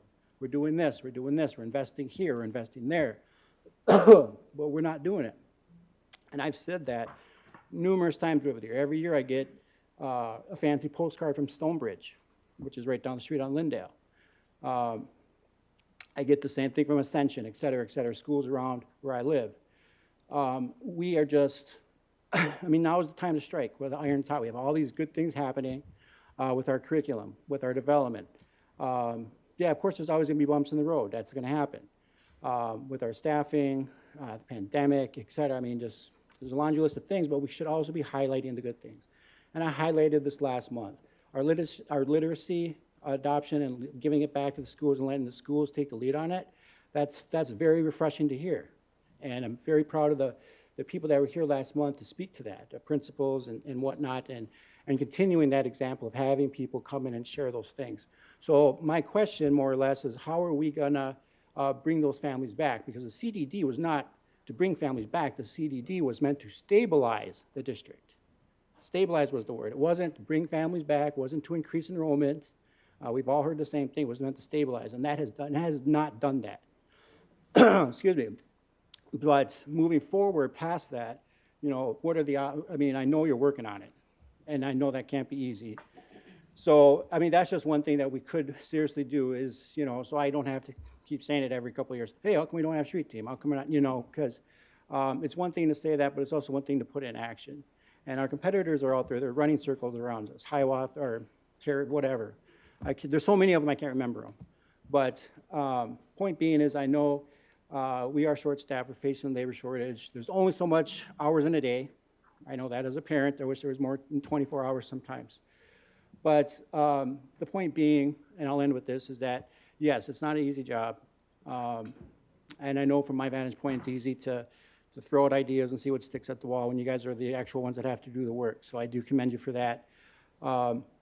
But, just listen and take ideas from folks that are out here tonight, that are here speaking, emails, something, anything. But I do commend the hard work because it seriously is not easy and whatnot. So with the enrollment, I don't know. I don't have an answer for you either. What I just threw out was just an idea. So I don't have an answer for enrollment. I know for a fact, it's been proven millennials are not having kids. They're waiting to have kids. So we are experiencing that generational gap of kids. We are experiencing that. With baby boomers, the Gen Xers, and now with millennials, that's a proven fact. Millennials are waiting longer in life to have kids. So we are seeing some of that declining enrollment as well. So, there's a gamut of issues on the sun. So, thank you. Yeah, thank you, Director Jordan. I think there's a couple pieces. We did, I think, make a big commitment this summer to be out at community events and for both hiring as well as increasing enrollment. I know Executive Director Cox is very tentative about any gains that we might have, and I know she wants to be very conservative about saying we're making gains. I think we've had some positive enrollment. Our Welcome Center has been fuller than expected these past weeks. I, at several schools, anecdotally heard people coming back and saying, hey, we enrolled last year, but we're actually excited about what's happening at MPS and we'd like to re-enroll. So I think we're going to be conservative to give you numbers and wait till next month as we move forward. I would say as far as staffing, I think we have two issues going on. So one would be that we have the vacancies, and that's what's happening at Page in that math class. It's a vacancy, and you know, that team is working to support kids with one teacher, but also supports in that class of 50. So that's one issue, is just the vacancies. And then the other issue is we do have higher enrollment at some schools than we expected, which is actually a good problem to have. I'll take that. But that will be a part of our staffing adjustment, which Senior Officer Bennett talked about, that we'll be moving up early just because we want to make sure that families who have come and came back and entrusted us have a good experience. And so, Kendra, I don't know if you want to talk a little bit about what that process will look like. Staffing adjustment process. So it's a collective effort between Human Resources and Tyrese's team, where we look at student enrollment data, specifically E-tagged students, students who actually show up, excuse me, in the classroom and have positive attendance. And we actually look at each school is sort of its own unique school that has its own unique challenges and how they're set up. And so we do look at the schools sort of site by site. Some of our smaller schools, just as an example, we could potentially be overstaffed in that, you know, there might be 17 kids in over 2 classes, or over 3 classes, let's say, and we might actually take from that school and combine those 2 classes and split them up equally, if that makes sense. And then we would disperse that additional resource to another school that has the 50 students or more in a class to make the 2 classes, to make the two classes much more manageable. So that's an example of how we do. It's both an art and a science in terms of how we do it, but it is really specific to the site, and how we make those staffing adjustments is not the same for a Kenny, so to speak, as opposed to an Anthony Middle School or Justice Page in this case. But we do get all of the stakeholders to the table. So we do have our associates there who know the schools best. They know the staffing profiles of those schools best, and we do defer to them in terms of what classes and what grade bands we can collapse, so to speak, or where we may be overstaffed due to a variety of reasons, funding and so forth. And then we do make decisions in that space based on student enrollment and staffing to make those adjustments and move those positions to other parts of the district. So it's really complicated, but that's sort of the easiest way to explain it, if that makes sense. Oh, no, that's perfect, how you explain it, because I know there's some just confusion, or some people just don't know how you get from A to B to C and how we reallocate staffing. So I think what you just said was pretty much, I mean, it's cut and dry. I mean, there's just, yeah, it's pretty cut and dry. Thank you. Director Evelyn. Thank you, Madam Chair and Superintendent, and to the committee for giving us this abundance of information. I guess I'm deeply concerned about where we are as a district with our Black and brown children and how they are failing, and I'm going to say at the hands of us, while they're in our schools. My concern is more, we know that they're failing, so it's almost like a so what, now what are we going to do for our families? I don't see any tools that measure any of these outcomes that we'll be putting in place so that we can catch it before the data hits the news, right? We know what's taking place in our schools.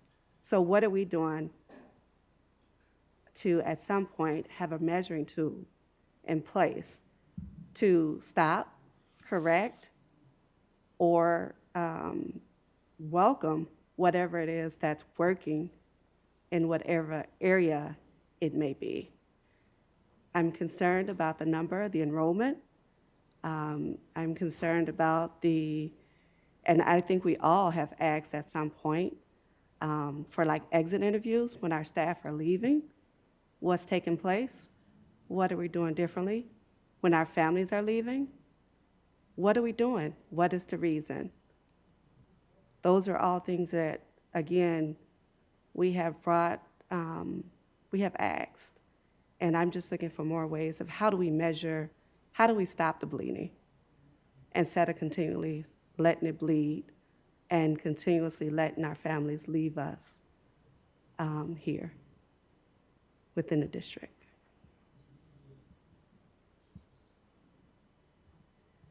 Thank you for the question, Director Elamine. I think one of the things that's most important is that we do find shorter feedback loops, right? So that we don't. Well, one, you shouldn't be surprised by end of year data, right? As a district, we should have a strong enough system in place that we have a sense of what's working, and we make adjustments, and then we should be able to predict growth, not decline. So one of the things that I think we're partnering with the academic division on is taking a look at, so what's the content of what should be happening in a professional learning community? And one of the things that it's important is to use shorter term assessment tools, right? So are you using a unit assessment in order to determine how to right now pivot for next week to change instruction? That's the level of that's sort of the amount of time we would want to be making changes at the school level, at the PLC level, is like weekly. What I think as a board, one of the things that you could be looking to hear us talk about is a data system that tracks both those, core assessments and also any interventions that students are being provided. We need to be able to report out on what interventions students are receiving, and then if they're working, because if they're not working, then we need to make a change. And I think one of the things that Interim Superintendent Cox has been talking with members of the academic leadership team and myself around is what are the bold things that we could do that are different, because what we've been doing isn't working. So looking at if we see a school, so Interim Superintendent Cox mentioned, we're not going to use the inverted triangle language anymore, because that really suggests that we have a core problem at that site, right? There are far too many students to receive interventions at a site if the vast majority of students are testing below grade level. That might mean we need to use diagnostic assessments, which are those more granular assessments that tell us specifically what skills a student needs. And that's the kind of data that a family, a parent should be able to receive information about for their child. And then again, I keep bringing back the professional learning communities, but it should also be the data that's being used to inform decisions. It might be grouping decisions for students. And I think it helps us as a district level team figure out what tools need to be provided to schools in order to plan for a wide range of student needs in a classroom. And I don't know if should I hand it over to you, Interim Superintendent Cox? Yeah, I would just add that to do this, we're going to have to be courageous, because we're going to have to stop doing some things and start doing something else, and that's going to be resources. Our staff is going to have to be nimble to do that, and we as an MPS community are going to need to get behind those ideas. So we will be coming with some bold ideas and things to change, as well as stay the course on some things that long-term should make a difference. Thank you, Superintendent. And again, I think those are the key things that, as a mother, as a community member, as a board member, that I am looking for to be able to see, not stuck in a way and not a model or one-size model that seems to fit all, but it's failing our children. So I do appreciate that. Thank you. Director Surya. Thank you, Madam Chair. I'm still digesting this. It's very painful. And as a guardian of 2 brown students in MPS, this hits, right at home. It's very personal. I have a lot of questions, but I'll start in here. how do we plan to inform our families? Because they need to be notified, and especially immigrant families. This is where we are, and what are the opportunities that we can help to alleviate the situation. And I do kind of like this partnership work in collaboration with HR and family engagement, because we need to be working together. And also, what are the plans that you have to be present? It's not only celebrating Hispanic Heritage Month. It's an opportunity to be present in the community, especially in diverse communities. I would like to know, what is the plan? Thank you. Yeah, thank you, Director Sotillo. I think that when we look at engaging families in this hard data, it's got to happen at all levels of our organization. So as classroom teachers and support staff in those classrooms, it's imperative that we're communicating with our families about the reality of where their students are. And sometimes that's very painful and hard to do, but it's the reality that our families need to hear and need to be engaged with us so that they can be partners in this. I also feel that as our principals and our leaders of our schools have to be very clear with their communities about their own data and what they're doing and what the school level interventions are and plans. And then at the central office level, it's imperative that I am communicating to all of our communities when I'm out in the community, at board meetings, where we're at, and to be truthful and honest, as well as continue to be positive, because I know our students, it's not our students' fault. We're just not doing the right things to get to them. So we need to move forward, keep the positive attitude, make the changes that need to be happen at all three of those levels to really move our students and make some difference this year. Because we're not going to wait till next year. We're not going to wait for a new superintendent. My job is to get us in place for next year.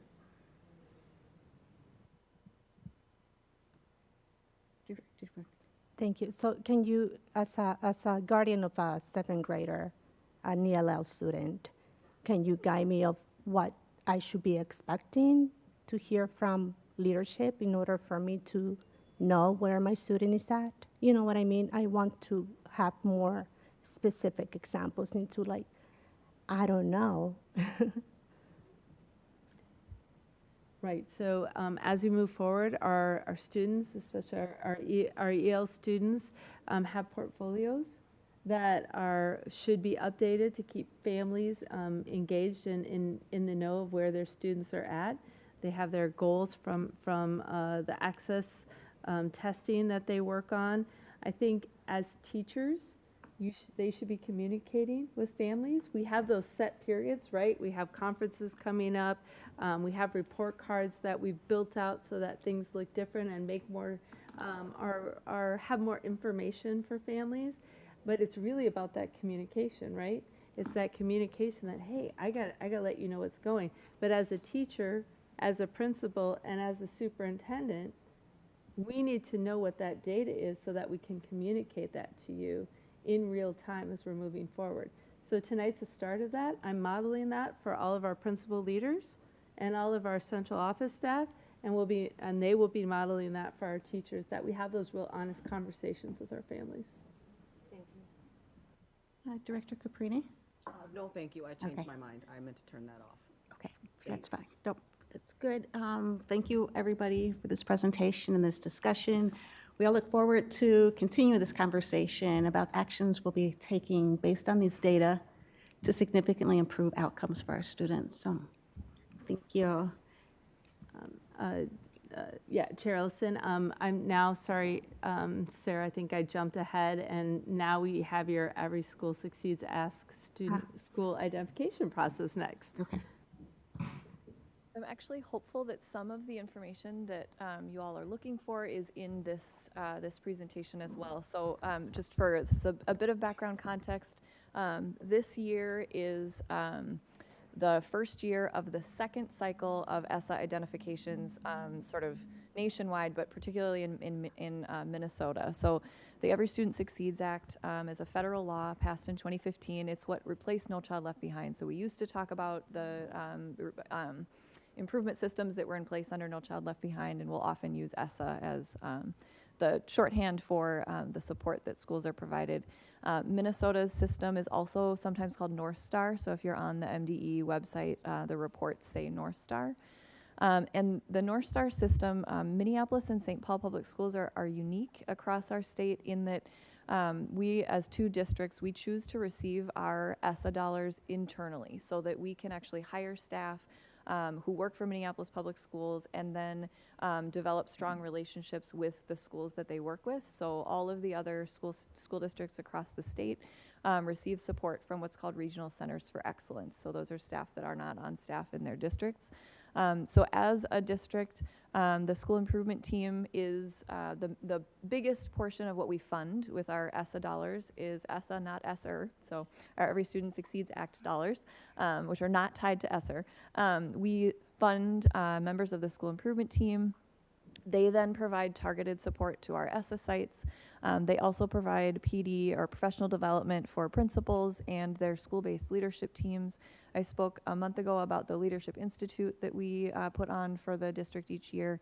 And then we also provide professional literature to support school improvement planning. Things like there's a book called Learning by Doing that is all about sort of how to set up professional learning communities. So that's a text that we purchased for all of our leaders to support them in that work.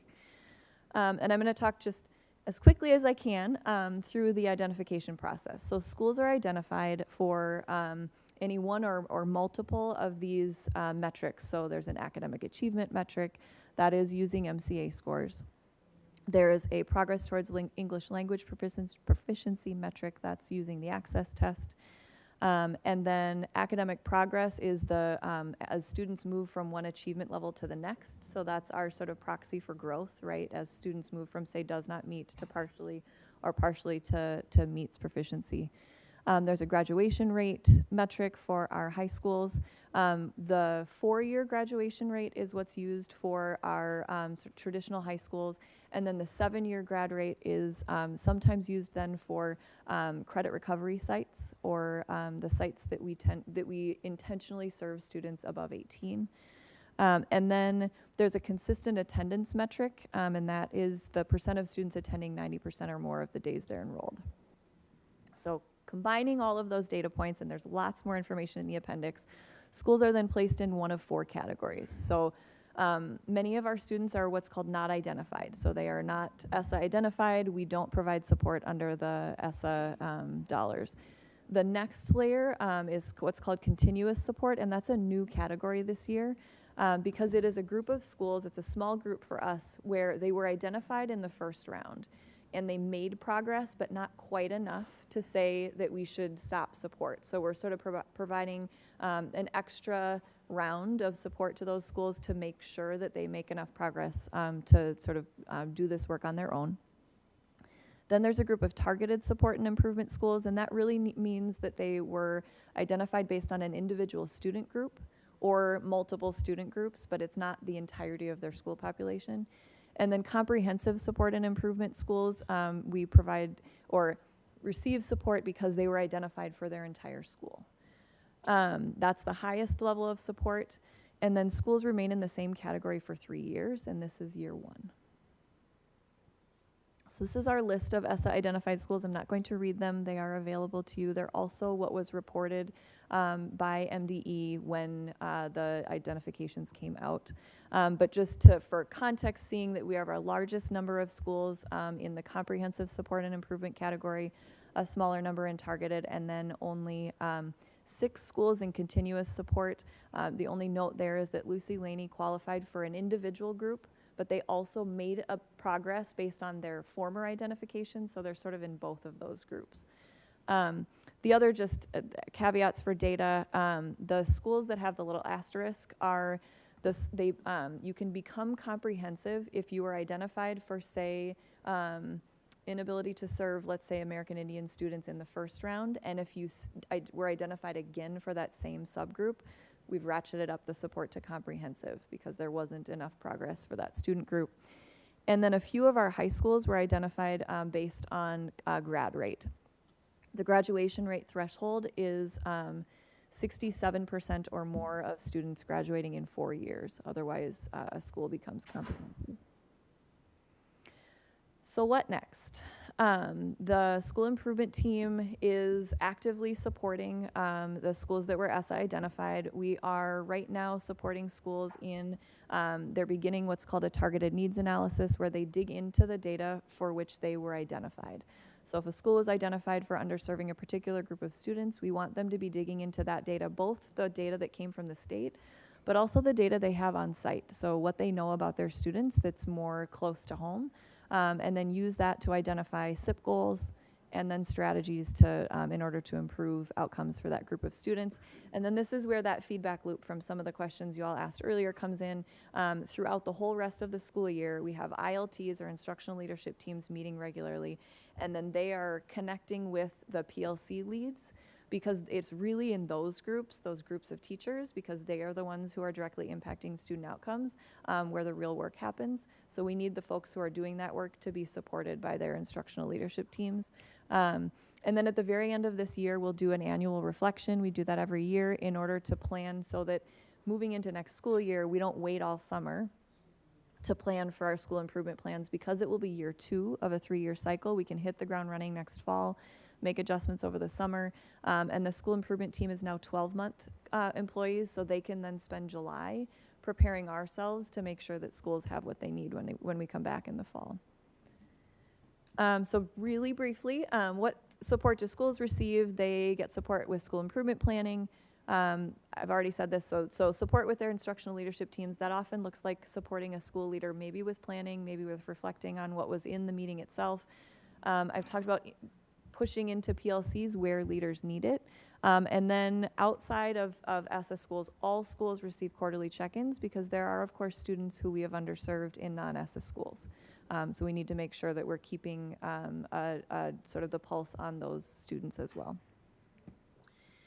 A change this year, so I won't walk through this whole slide. So I've talked a little bit about, in the blue on the left, the school improvement specialists. They are often, they're all former teachers. They are often former coaches, like site-based coaches. They've often been literacy coaches or math coaches or content leaders in those areas. But this year we're adding a layer of support in our comprehensive schools that are on our evaluation specialist team. So those are the folks who are supporting schools and making sure that they're integrating youth and caregiver voice into their school improvement planning process. So Director Cerrillo, you asked a question about, like, how will families know? How are we holding ourselves accountable to making sure that families are aware of what's happening in their schools? Our team wants to take it a step even farther and say that families and students should actually be a part of the editing of the school improvement process. So they should be providing us feedback on whether it's working and whether they're seeing what we've proposed to do, and then support us in making changes at the site level. All right, so the last slide of this presentation is the theme for next month, or not for this month at Committee of the Whole. So 2 weeks from today, we'll be focusing on culturally engaging and responsive curriculum. So we heard a lot tonight about our inability to meet the needs of students of color and American Indian students in our district. And we're hoping that you're able to see us present proactive actions that we're taking in 2 weeks in order to address those gaps. So I guess the question that we are going to be reflecting on, and we would just offer up in the space, is, as we continue to prioritize culturally responsive curriculum, what impact should we expect to see on our state assessments moving forward?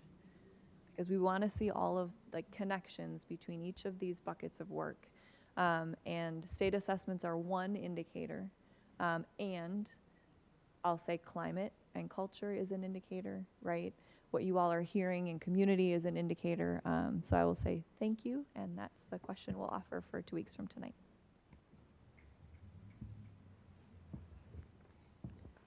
So thank you, Sarah. Do you want to take questions on this portion? Any or move questions ahead? on this last section? That's a data.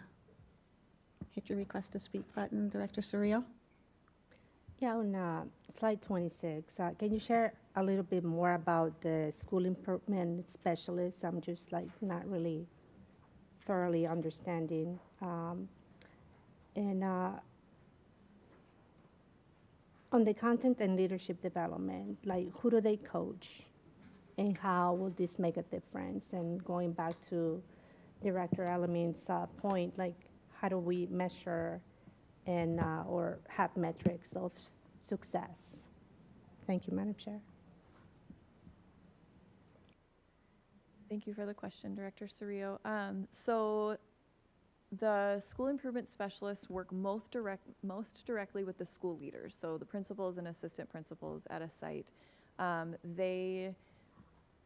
A lot of the content that they're working on is, so how, if say a school wants to dig into improving literacy achievement and the student group they were identified for may be Black students, right, who they've underserved historically.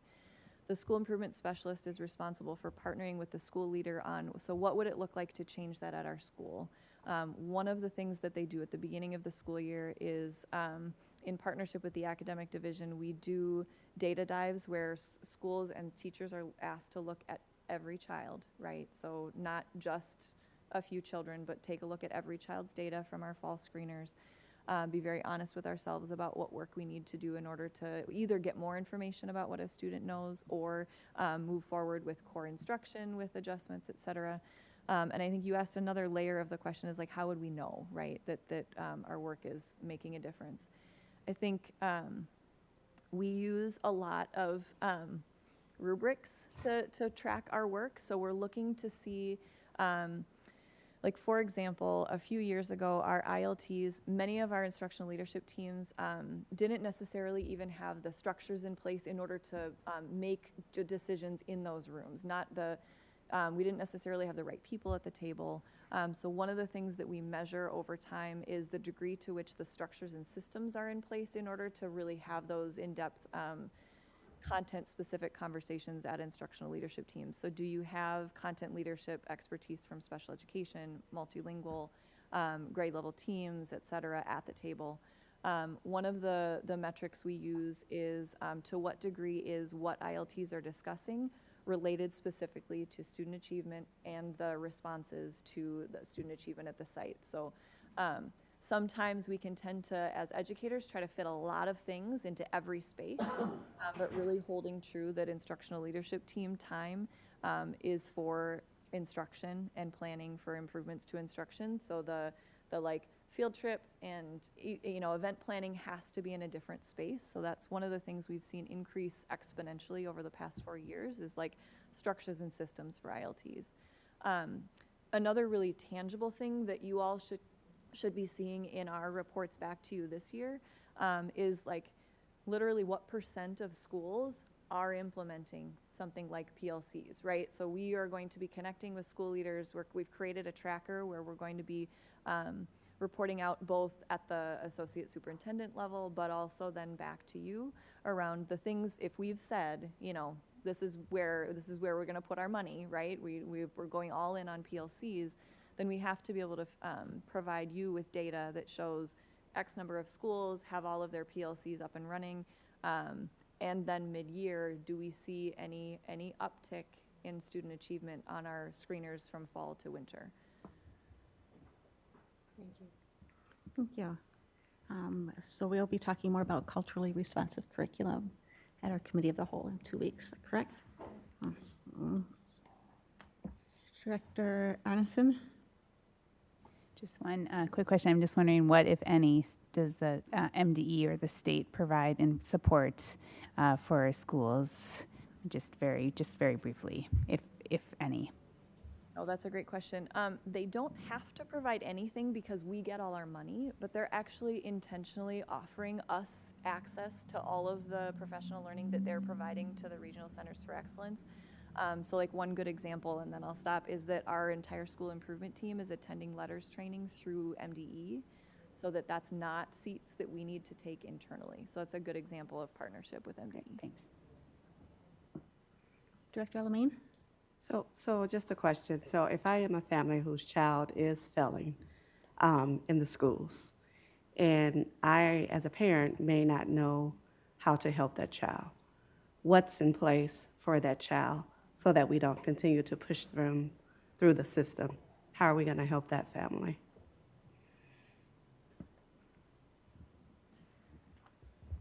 Yeah, and I would say right now, that's a really hard question to answer because I think it's based on the individual school. So what we need to go back and do, and what we're doing as we're outlining what our core instruction looks like at every school and what our interventions look like at every school, so that I can come and answer that question to you about what would happen for a student, no matter what school they were in at MPS.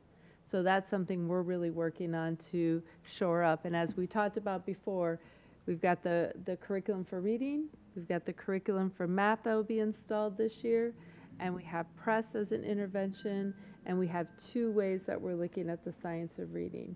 So when we look at that and we standardize that across the system, then it really gets down to the teacher and the principal having that conversation to walk a parent through, here's where we're at, here's the growth that we're expecting, and here's the intervention we're going to be do as we talk through that. So that's what we're expecting at every school that would look like. Thank you. All right. Thank you. Thank you very much, and thanks for the conversation, directors.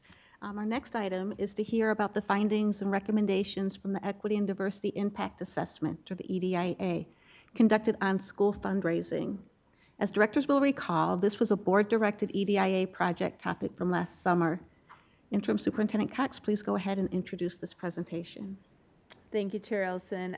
As I let Senior or Executive Director Hunter catch her breath, I want to join you in thanking the members of the EDIA committee for their service to our district and community in this essential role. I had the privilege of joining the committee at their kickoff meeting last week, and it really is an amazing group of individuals, and thank you all again for your work. Executive Director Hunter and team, go ahead and share the findings from the school fundraising EDIA. All right. So thank you, members of the board, Interim Superintendent Cox. And I'd like to introduce my colleague. So Carrie York-Miles is here with me tonight. She's the manager of grant funding and was a part of our data collection effort in this work, and is here alongside me, as well as I know that there are members of the committee both online listening, and there is at least one member of the committee here.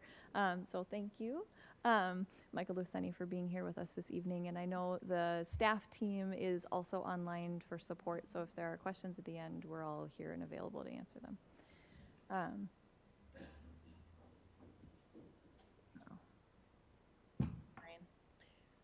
Thank you. All right.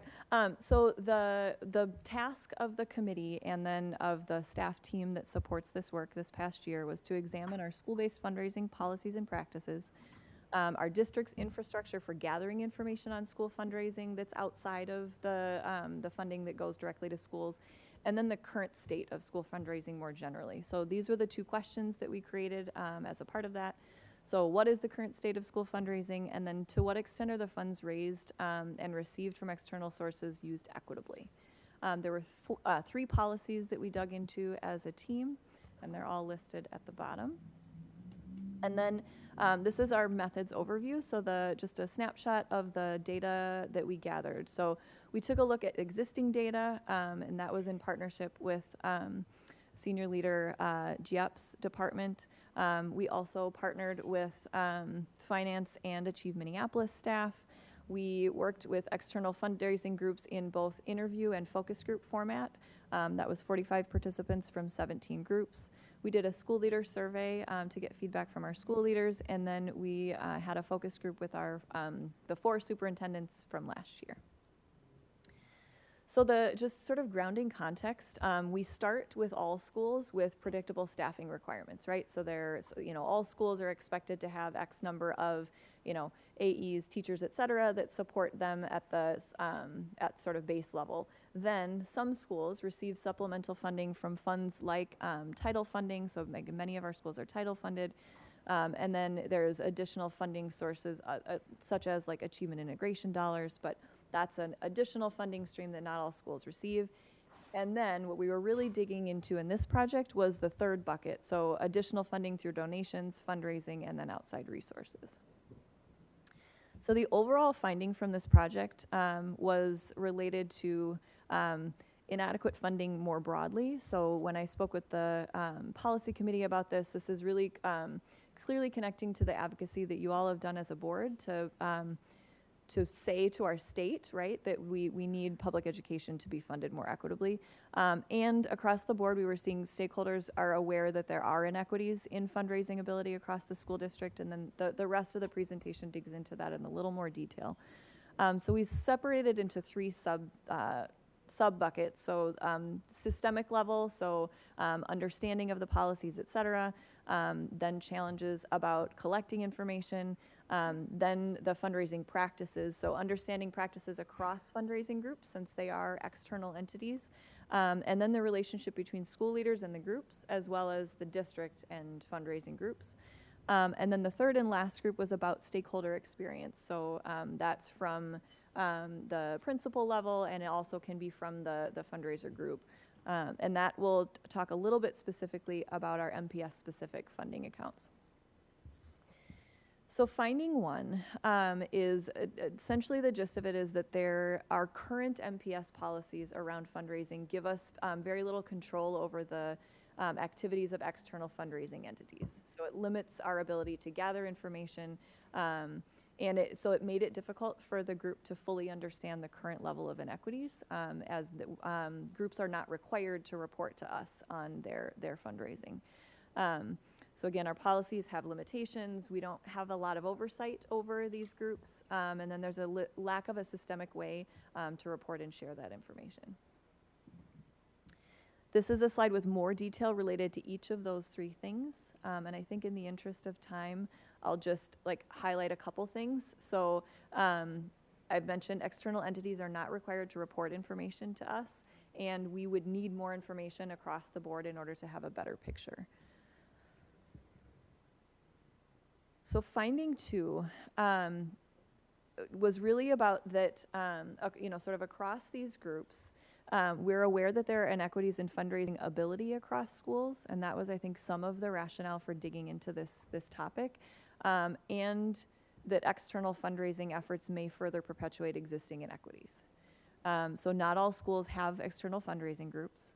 The fundraising practices varied across those groups, and then the way decisions are made about how to use those dollars also varied across the groups. And there are a couple layers here that feel important to highlight. So the not all schools have an external fundraising group. I want to point out the third section. So fewer school leaders in the Henry, South, and citywide high school attendance areas reported having external fundraising groups compared to the other high school attendance areas. And a sort of positive school feedback was schools that have the groups felt they were spending them equitably and addressing school needs. Most school leaders felt that funds were being spent equitably at their school, but some of the external groups in those focus groups were curious about ways they could spend their funds more equitably. And then this finding, so the fundraising decisions varying across schools, again, is sort of related to, because we don't have oversight over those groups, there wasn't a lot that we could say that was true across the board, because each group abides by their own policies and if they have bylaws, whereas we are limited as a district to implementing our policies and practices as written. So the third largest finding was related to stakeholder experiences. So and this really sort of showed another layer of the impacts of the pandemic. So groups that had a difficult time raising funds before the pandemic, that was exacerbated over the course of the pandemic. So it's another area where we've increased the disparity across our schools.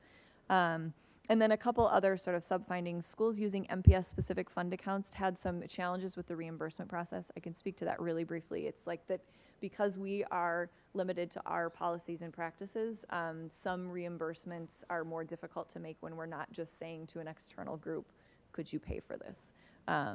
And then, like I had said, that the pandemic, and then another finding was that changes to schools' populations as a result of the CDD sometimes added a layer of challenge when families weren't yet feeling like they were a part of a school community. When you feel a part of a school community, you might have more interest in offering up funding to that site. So this is, again, more detail related to those findings.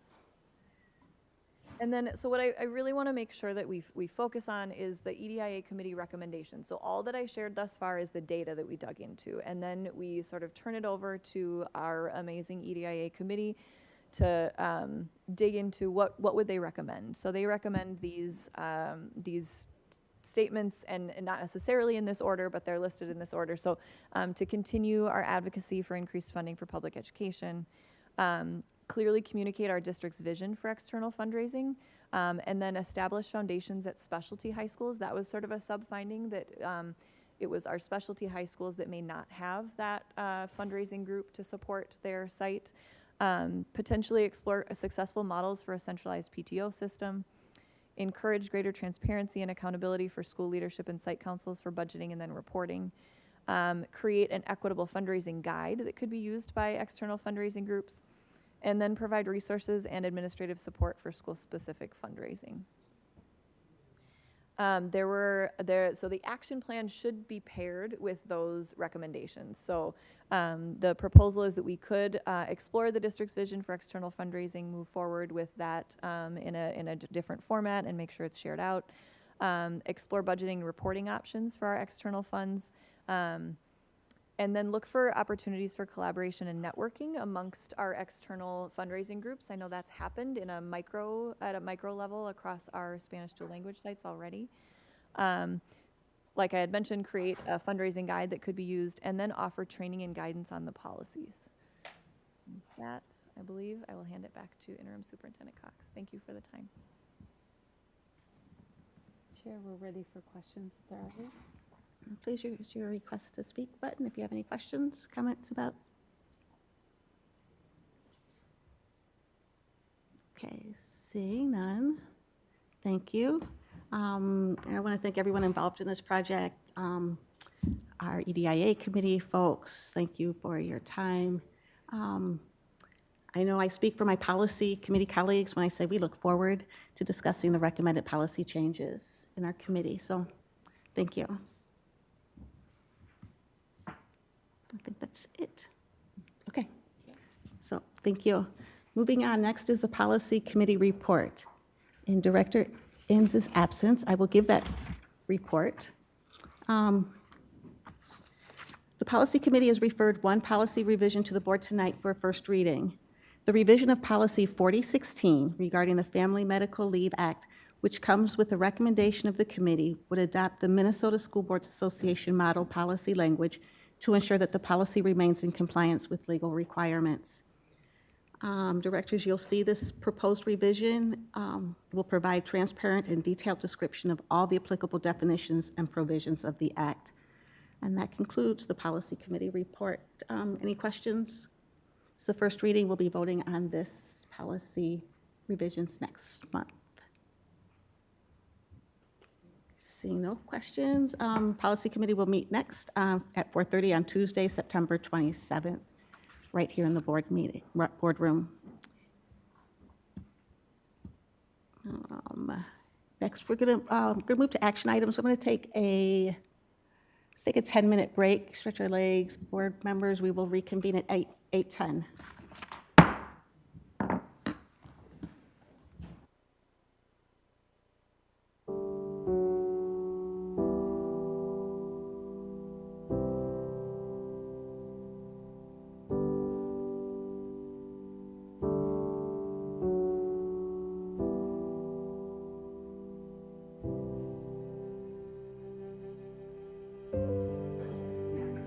Going to call this meeting back to order. Next, we will move to action items. We will first begin with the consent agenda. The consent agenda includes items that do not involve major policy, budget, or taxing decisions, bond awards, or items related to the superintendent's contract or evaluation. Director Caprini, will you please move approval of this item? So moved. Can I get a second? Second. Approval of the consent agenda has been moved and seconded. Is there any discussion?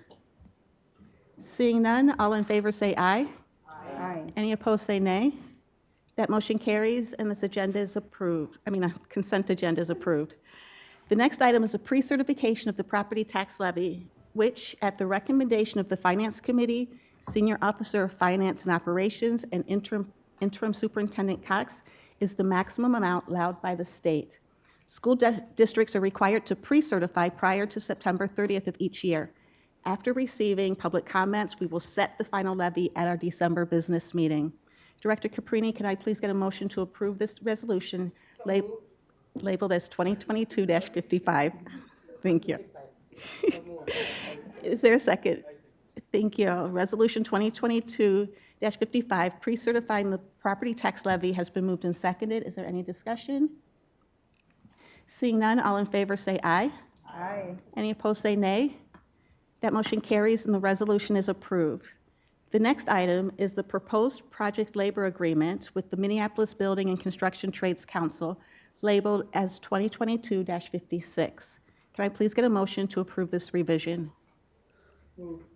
Second. Thank you. Resolution 2022-56, the project labor agreement, has been moved and seconded. Any directors, please enter the queue for discussion. While Interim Superintendent Cox, would you provide any comments on this item? Thank you, Chair Ellison. If there are specific questions, Senior Officer Giap and staff from our Capital Planning Department are also available, but I do want to share a few key points on the project labor agreement. This new negotiated project labor agreement, or PLA, would replace the existing one, which has no expiration date and has been in place since 2004. The new PLA would expand opportunities for bidders outside of the PLA requirements by setting an activating threshold of $250,000, of which MPS has about 150 projects per year. The current PLA has no activating threshold. Both the PLA itself and the district and the Building Trades Council all have goals and efforts in place to increase the number of construction workers from underrepresented populations within the field. I want to thank the staff and Buildings Trades team for their joint work in negotiating this agreement. Thank you. Any questions, comments? Director Booker? I'm going to abstain. Thank you. Any other comments? So what I understand is, so at 250,000 and below, anybody can bid on those contracts. That's correct. And we have about 150 of those projects per year. So that gives you a number of which ones would not be in place if we did not do a new PLA. Okay. And the old PLA does not include those. Okay. All right. Any other discussion? Seeing no further discussion, all those in favor say aye. Aye. Any opposed say nay. And we have one abstention. Thank you. That motion carries and the item is approved. Next is approval of the 2022-2027 collective bargaining agreement between Special School District Number 1 and the Minneapolis Building Trades and Construction Council. Can I please get a motion to approve this agreement? Can I get a second? Second. Thank you. Approval of the collective bargaining agreement between MPS and the Building Trades Council has been moved and seconded. Is there any discussion? Director Booker? Abstain. Abstain. Okay, thank you. Any discussion? Seeing no other discussion, all those in favor say aye. Aye. Any opposed say nay. And one abstention. Thank you. That motion carries and the agreement is approved. Next is approval of the 2021-2024 collective bargaining agreement between Special School District Number 1 and Service Employees International Union, SEIU, Local 284, the custodial unit. Can I please get a motion to approve this agreement? Thank you. Approval of the collective bargaining agreement between MPS and the SEIU Local 284 has been moved and seconded. Is there any discussion? Seeing no discussion, all those in favor say aye. Aye. All those opposed say nay. That motion carries and the agreement is approved. The next item of the evening, we will move to new business, under which we have one item, discussion about our superintendent search process. I'm pulling up my notes on this, so sorry. Can you move to the next slide? Thank you. All right. So everybody knows we have an interim superintendent. Thank you, Rochelle. Until through June 30th. So we need to hire a permanent superintendent to be ready to start July 1st, 2023. We have new board members who will be seated in January. And I believe that the people who will have to work with that superintendent most ought to be the group that hires that superintendent, makes that decision. And so I don't think a decision about permanent superintendent should be made before January of 2023. However, I do know that superintendent searches take time, and so I don't think we should wait until January 2023 to start that process. So I'm going to recommend that we hire some folks, because I don't want to rely on our staff to do engagement with community and then to do the search selection process. So I'm going to have some RFPs, some requests for proposals that are released this week. Ryan, am I speaking correctly? That will be released this week?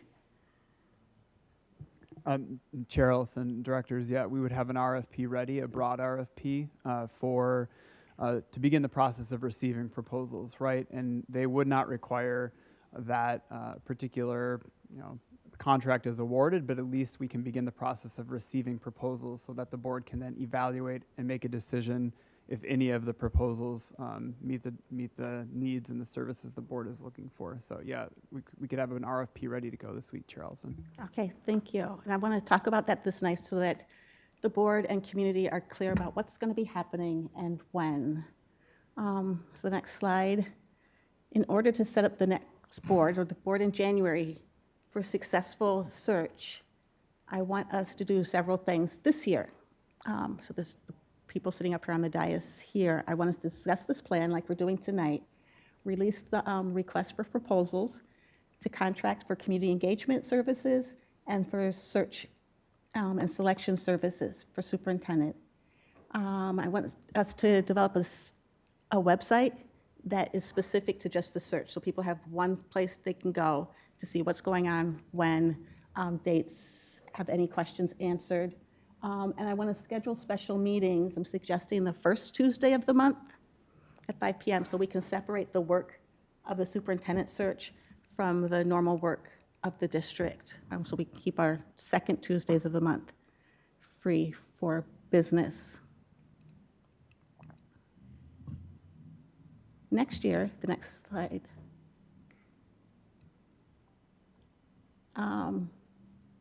Did I just skip a slide? Thank you. So this year, what do we need to do? Next month at our special meeting, first Tuesday, I think we should invite the Council of Great City Schools, and we put in an invitation to them to give us an overview of what we are embarking upon on the superintendent search. How much time does it usually take? What's it going to cost? What should we expect? So we'll have a presentation from the Council of Great City Schools next month, and we'll begin looking at proposals that we receive for the search and for the superintendent. In November, I think we should choose that community engagement firm and begin engaging with community.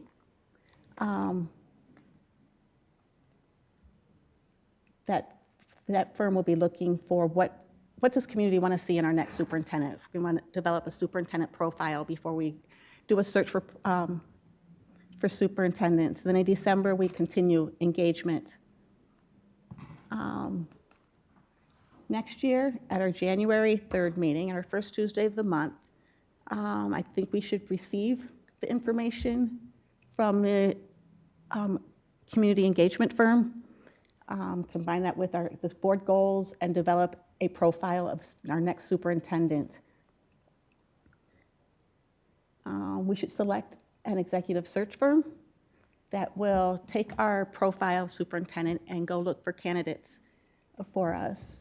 I want to create a selection committee, so that's where community comes involved, where parents, community, students can apply to be on this committee that will narrow the candidate pool. So they'll receive all the applications, and then they will do the initial interviews of the candidates who apply. And in January, we continue to recruit candidates. February, we're looking at recruiting candidates. The selection committee will interview the candidates and recommend finalists to the board. And then in March, starting in March, we interview those finalists. We'll have time to receive community feedback on the finalists. And by the end of March, beginning of April, make a decision on our preferred candidate. And then that leaves us April, May, and June to enter into a contract, to do superintendent onboarding, make sure that that new superintendent is ready to begin on July 1st. So next steps, what do we need to do right away? Like I said, the first Tuesday of the month, 5 p.m., we will have superintendent search meetings. October, we're going to dedicate that time, we're going to start in October to dedicate that time to just the superintendent search. In October, we will hear from the Council of Great City Schools, do an overview of what superintendent searches look like.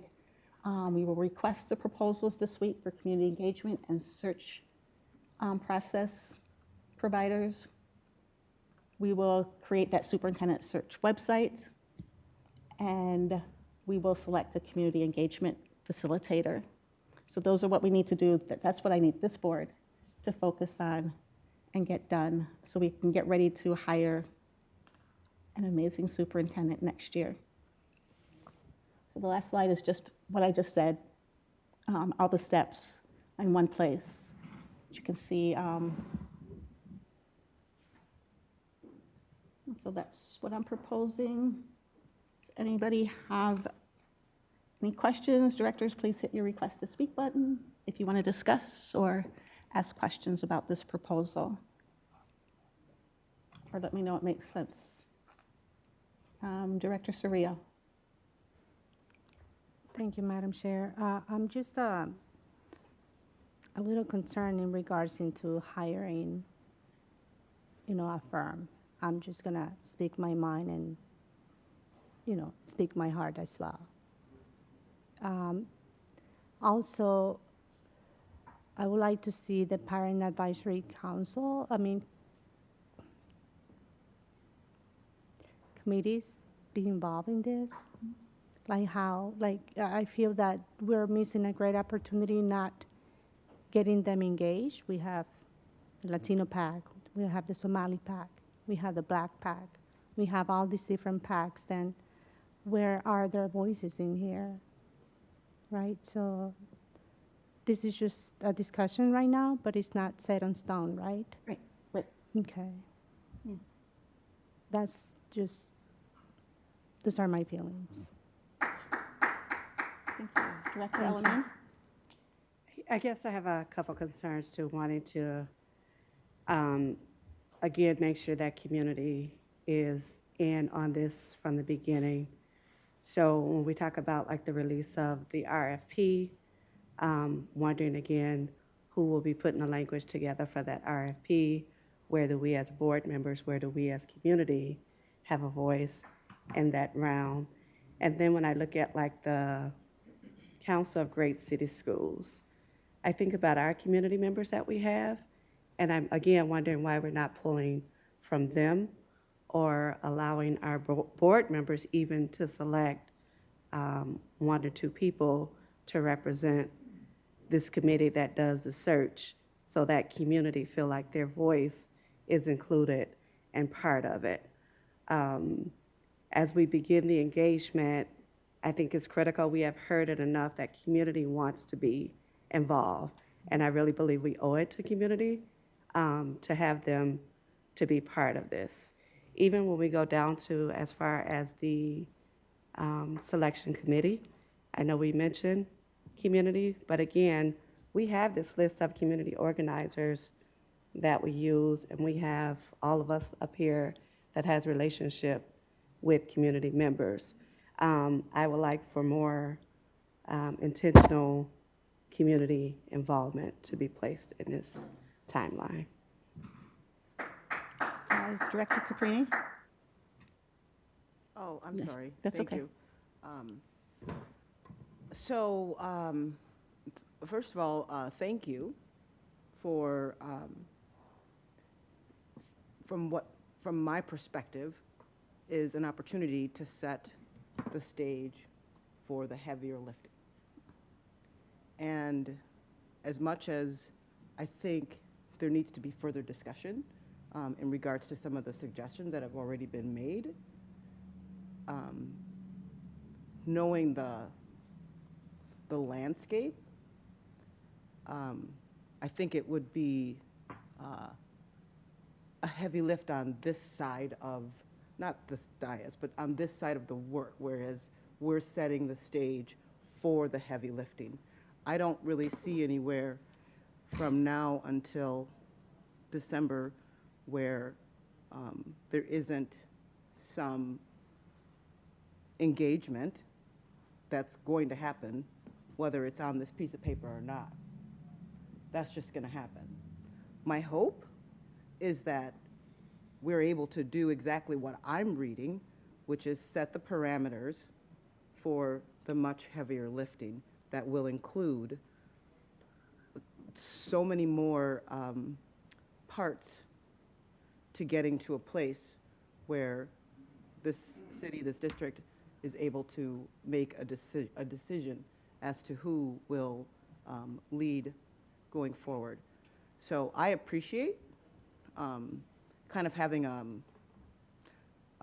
structure in place in order to prepare for the heavier lifting. It's just my opinion that I am not afraid of structure. I think if I didn't have some kind of structure that could in some ways be nimble in my way of parenting, my children would be out there biting tires and chasing cars. And that's something that I just wasn't going to have happen. So I say all of that because this is a really big deal, and I could see how it could go off the track if there are a lot of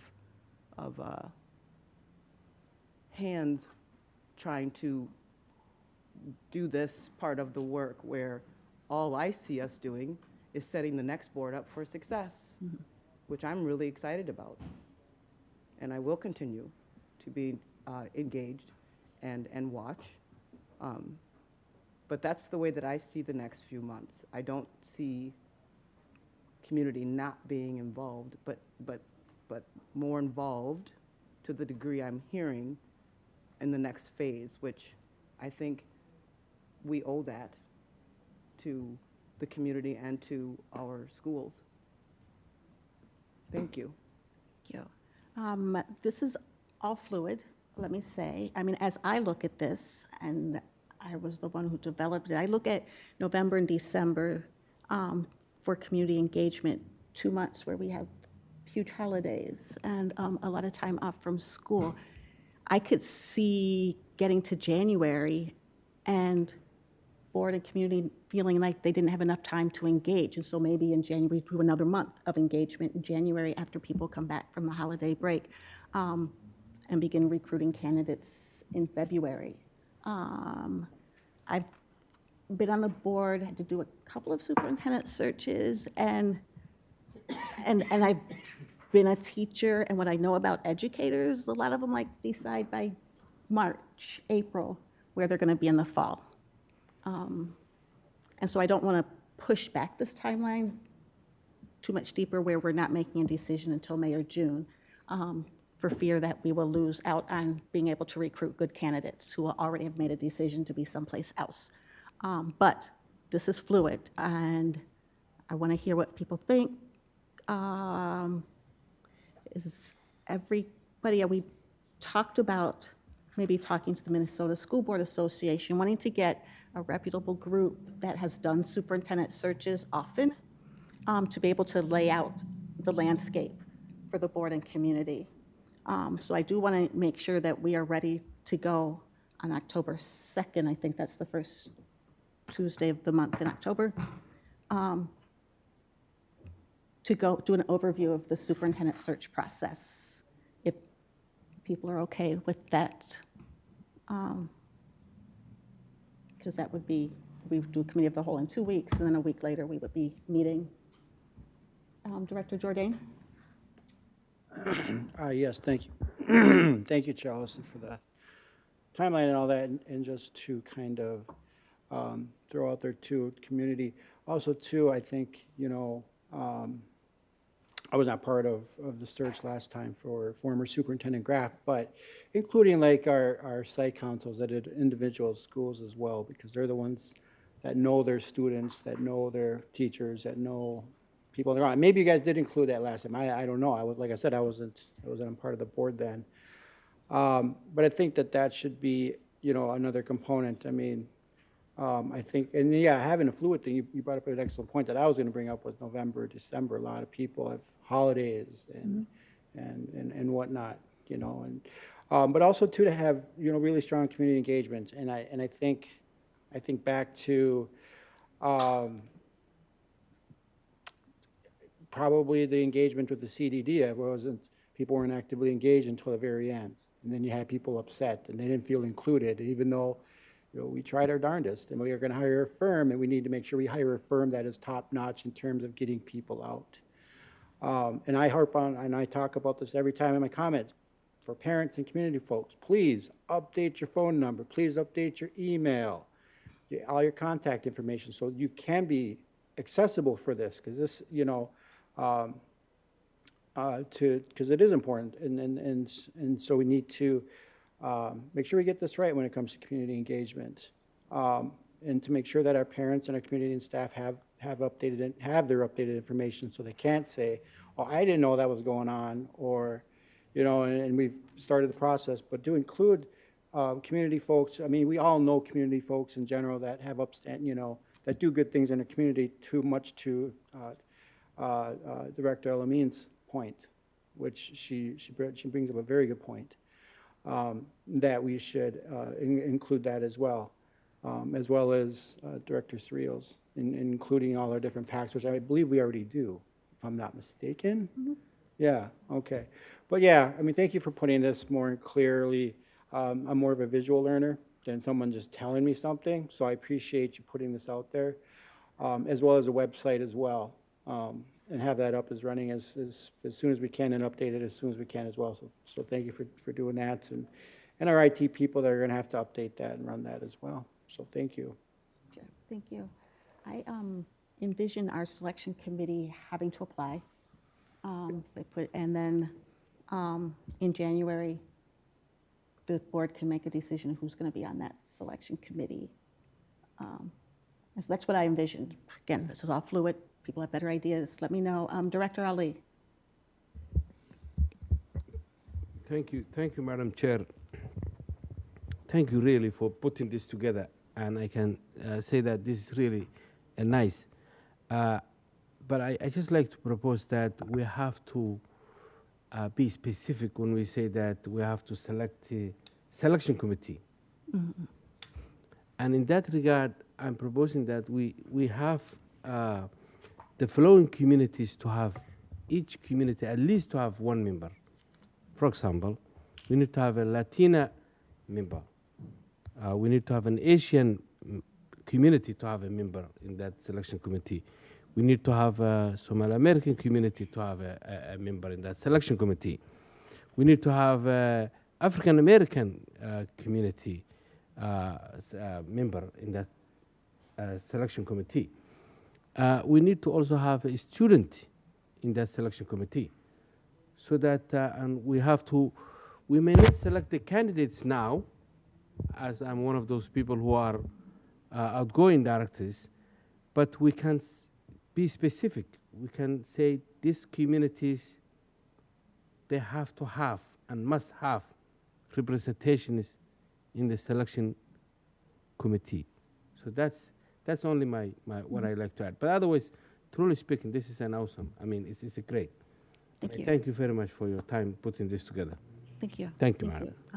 Director Caprini. Thank you, Chair Ellison. One last thing I wanted to point out that I appreciate is the RFP for the contracted services for community engagement. And I appreciate that because tonight we just heard an amazing amount of work that's going in to try to stabilize our district in terms of academics and community engagement and equity work. And to the thought of having any of the folks here at the Davis being charged with that work really scares me about what kind of work they're going to be able to actually accomplish when our goals are so incredibly important to us. We all saw the data. None of us were surprised by it. So I really appreciate the fact that that y'all are going to contract a different body to do that community engagement piece, because the folks doing this work, not just at the Davis Center, but in our schools, have their hands full. Yes. Thank you. I would agree. Yes, Director Ali. Less than 30 seconds. And the Native Indians also must have representation, the selection committee. Did I mention that? Yes, you did. Okay, I thought I did not say that, so thank you. But good catch, yes. I imagine those special board meetings where we're doing superintendent search is the board, community, and our search firms or community engagement firms, that we don't even need staff to be on. Search firms are worthless. Or our community engagement firms here to discuss what's going on, you know. Director Booker? Similar to my colleagues, I would like to thank you, Chair, for putting this together. I think it's structured. You've explained the whys. You've explained the definition around the holidays. And you have been transparent of everyone being involved, and that it will continue to be fluid. And I'm excited that, we're going to start the process, and the next team, and with your leadership, will be able to select someone. The reason why I think structure was so important, I value it so much, is because the last thing you said is, we want to make sure that we get a good candidate and we decide early before other people take that candidate away from us. And that's why timeline, structure, and involvement, and, what everyone else said, not having our teams and our administrative staff involved in it. So I'm more than excited. I got goosebumps, so thank you very much. Thank you. Thank you. Director Elamine. Well, I guess I'm just looking at it more, and again, wanting to make sure that our educators too are part of this process as well. Again, making sure everyone is included, but also I don't want us to be rushed to do something that could potentially be a failure. So we're keeping an open mind that we may not hit the mark with this timeline, right? We don't want to rush and just try to get someone in a seat based off of holidays or whatever may interfere in other different timelines. So I know there's an urgency, but I don't want us to be urgently pushing to fail and trying to get something in place.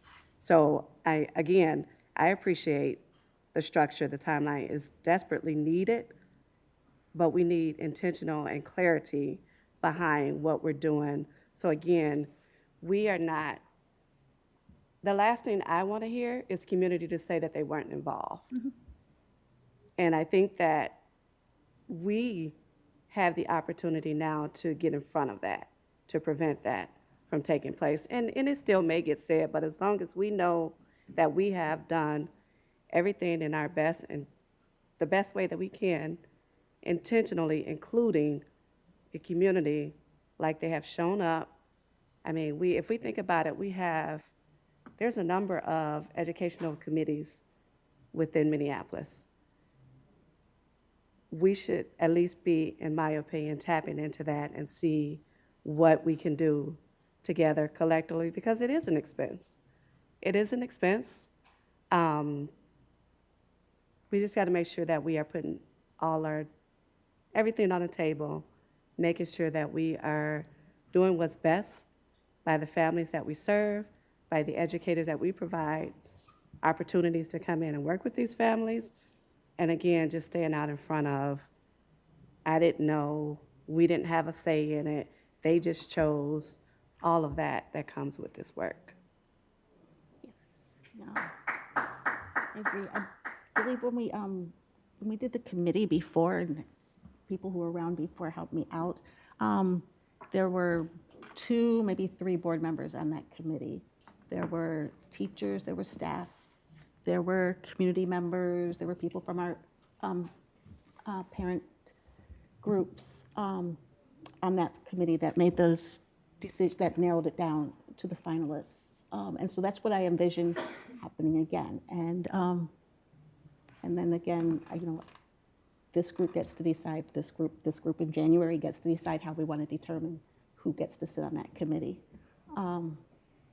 Not just me. Director Arneson?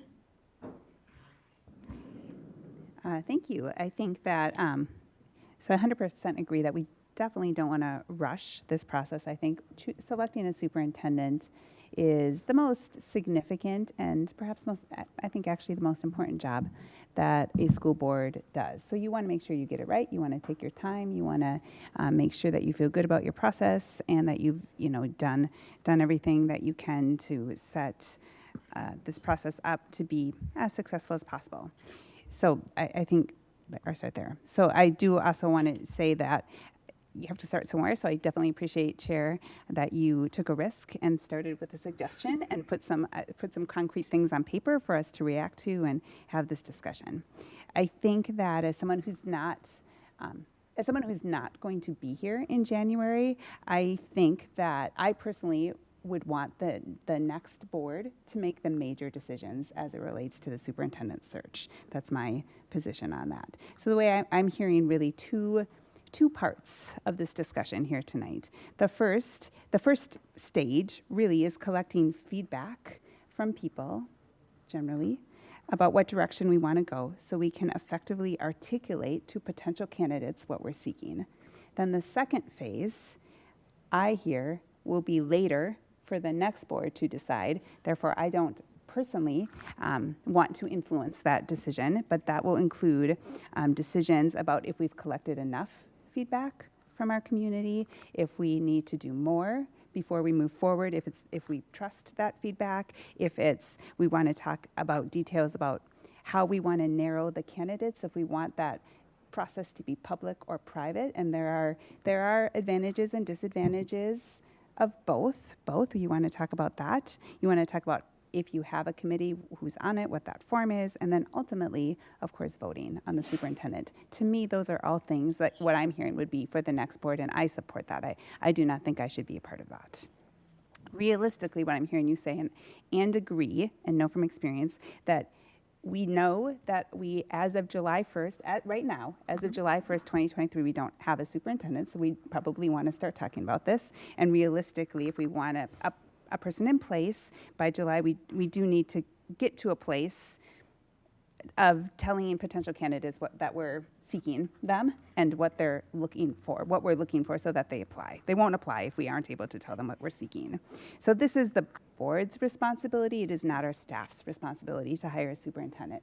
So that means our staff, whether they have capacity or not, is really kind of a non-issue because it is the board's responsibility to figure out how we're going to get to that step. And so really, to me, that's the discussion we're having here today, is how is that going to happen? That first stage, not the second stage, but that first stage of how are we going to collect feedback on what direction we want to go so we can effectively articulate to potential candidates what we're seeking.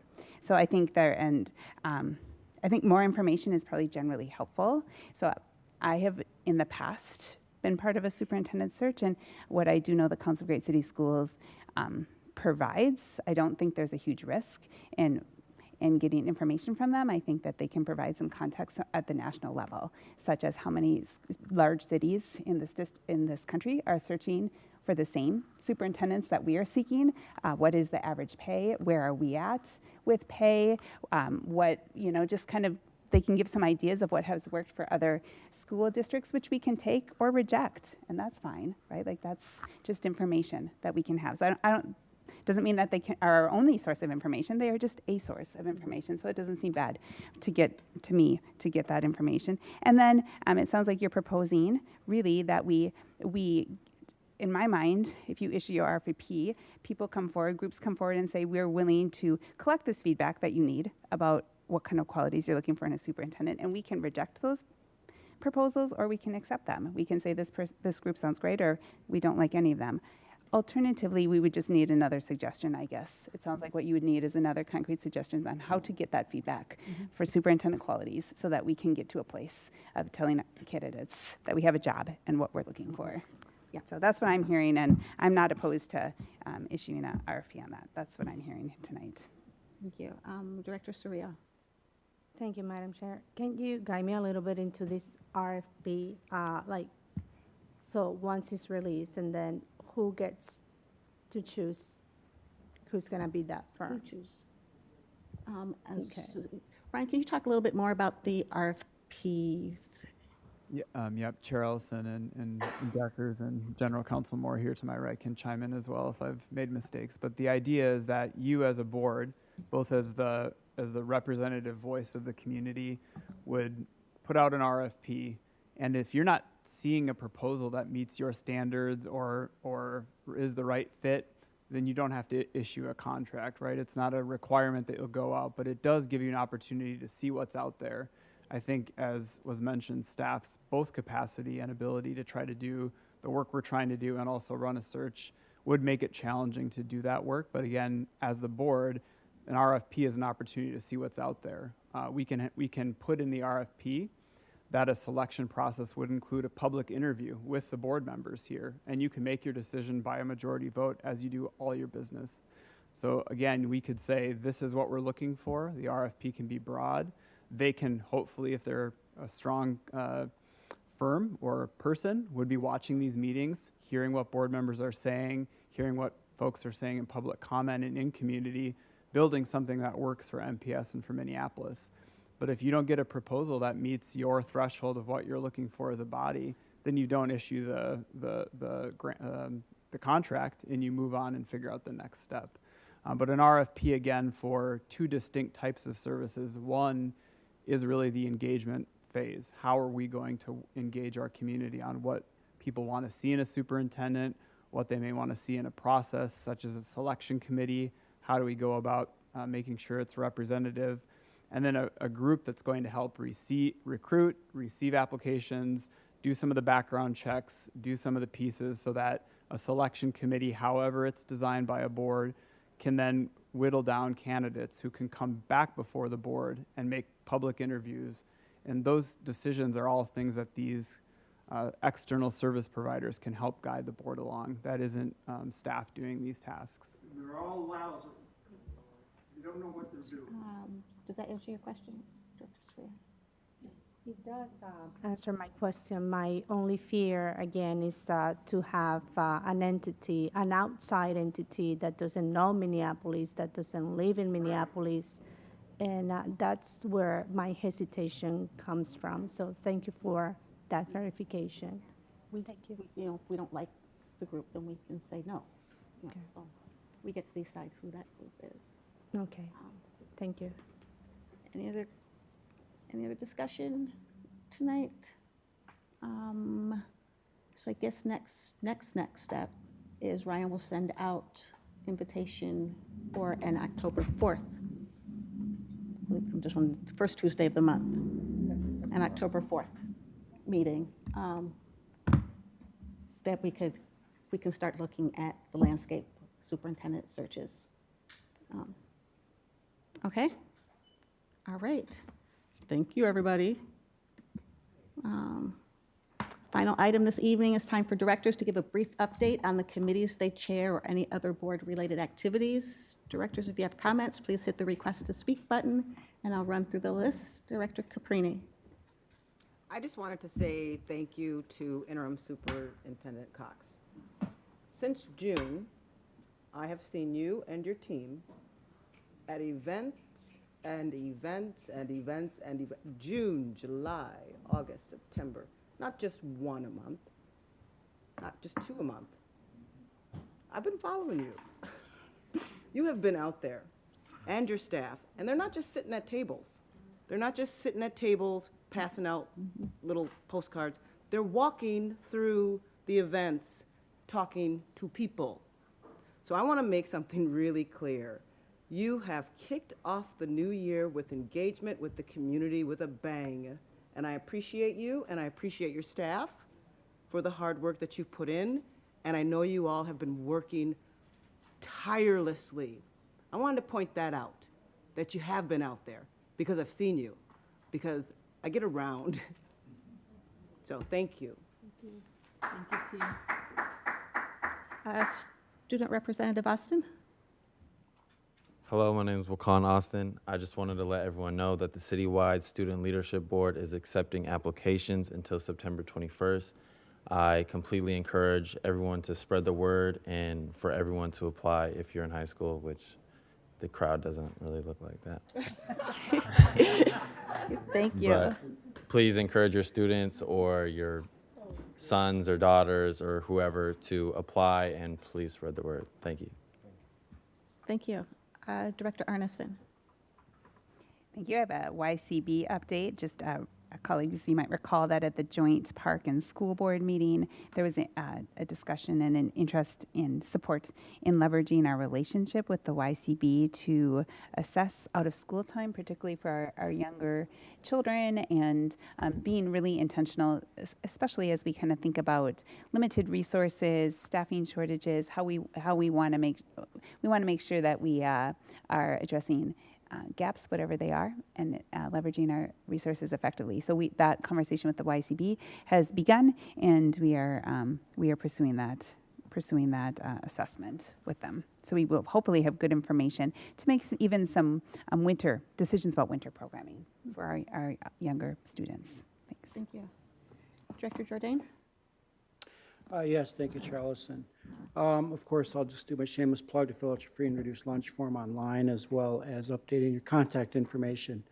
Did want to say something completely off script. This past spring, I had a nephew that unfortunately passed away the last week of school.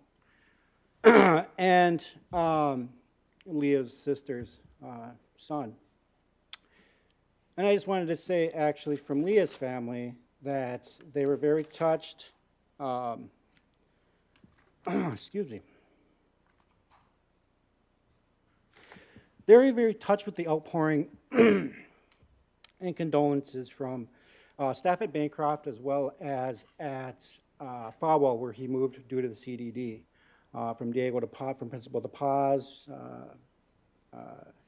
Becky Ramgren, et cetera, at Bancroft, students, families, the outpouring of support also from staff at Falwell, Principal Cannon, Falwell's social worker Linda Azure, his main teacher, Ms. Lodemeyer, and there's countless others.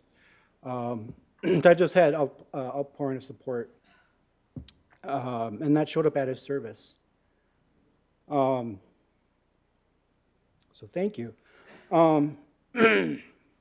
And I just wanted to say also too, thank you to Indian Ed that did a tremendous amount of work at the end of the school year to support the family.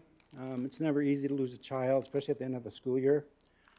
But I just want to say, and I'm not alone in my opinion, is that it does show the extent of what our staff go to the extent of our children, and the outpouring and support and love, because there's more to life than what is in the classroom. And so I said I wasn't going to cry. So I just want to say personally, he was a very good kid, and I am just eternally grateful for all the staff, as well as Leah and her family are. So thank you. Thank you, Ira. On that note, we'll conclude our agenda for the evening. Our next meeting will be the Committee of the Whole meeting on Tuesday, September 27th. Without objection, I now adjourn this meeting. Good night, everyone. Thank you.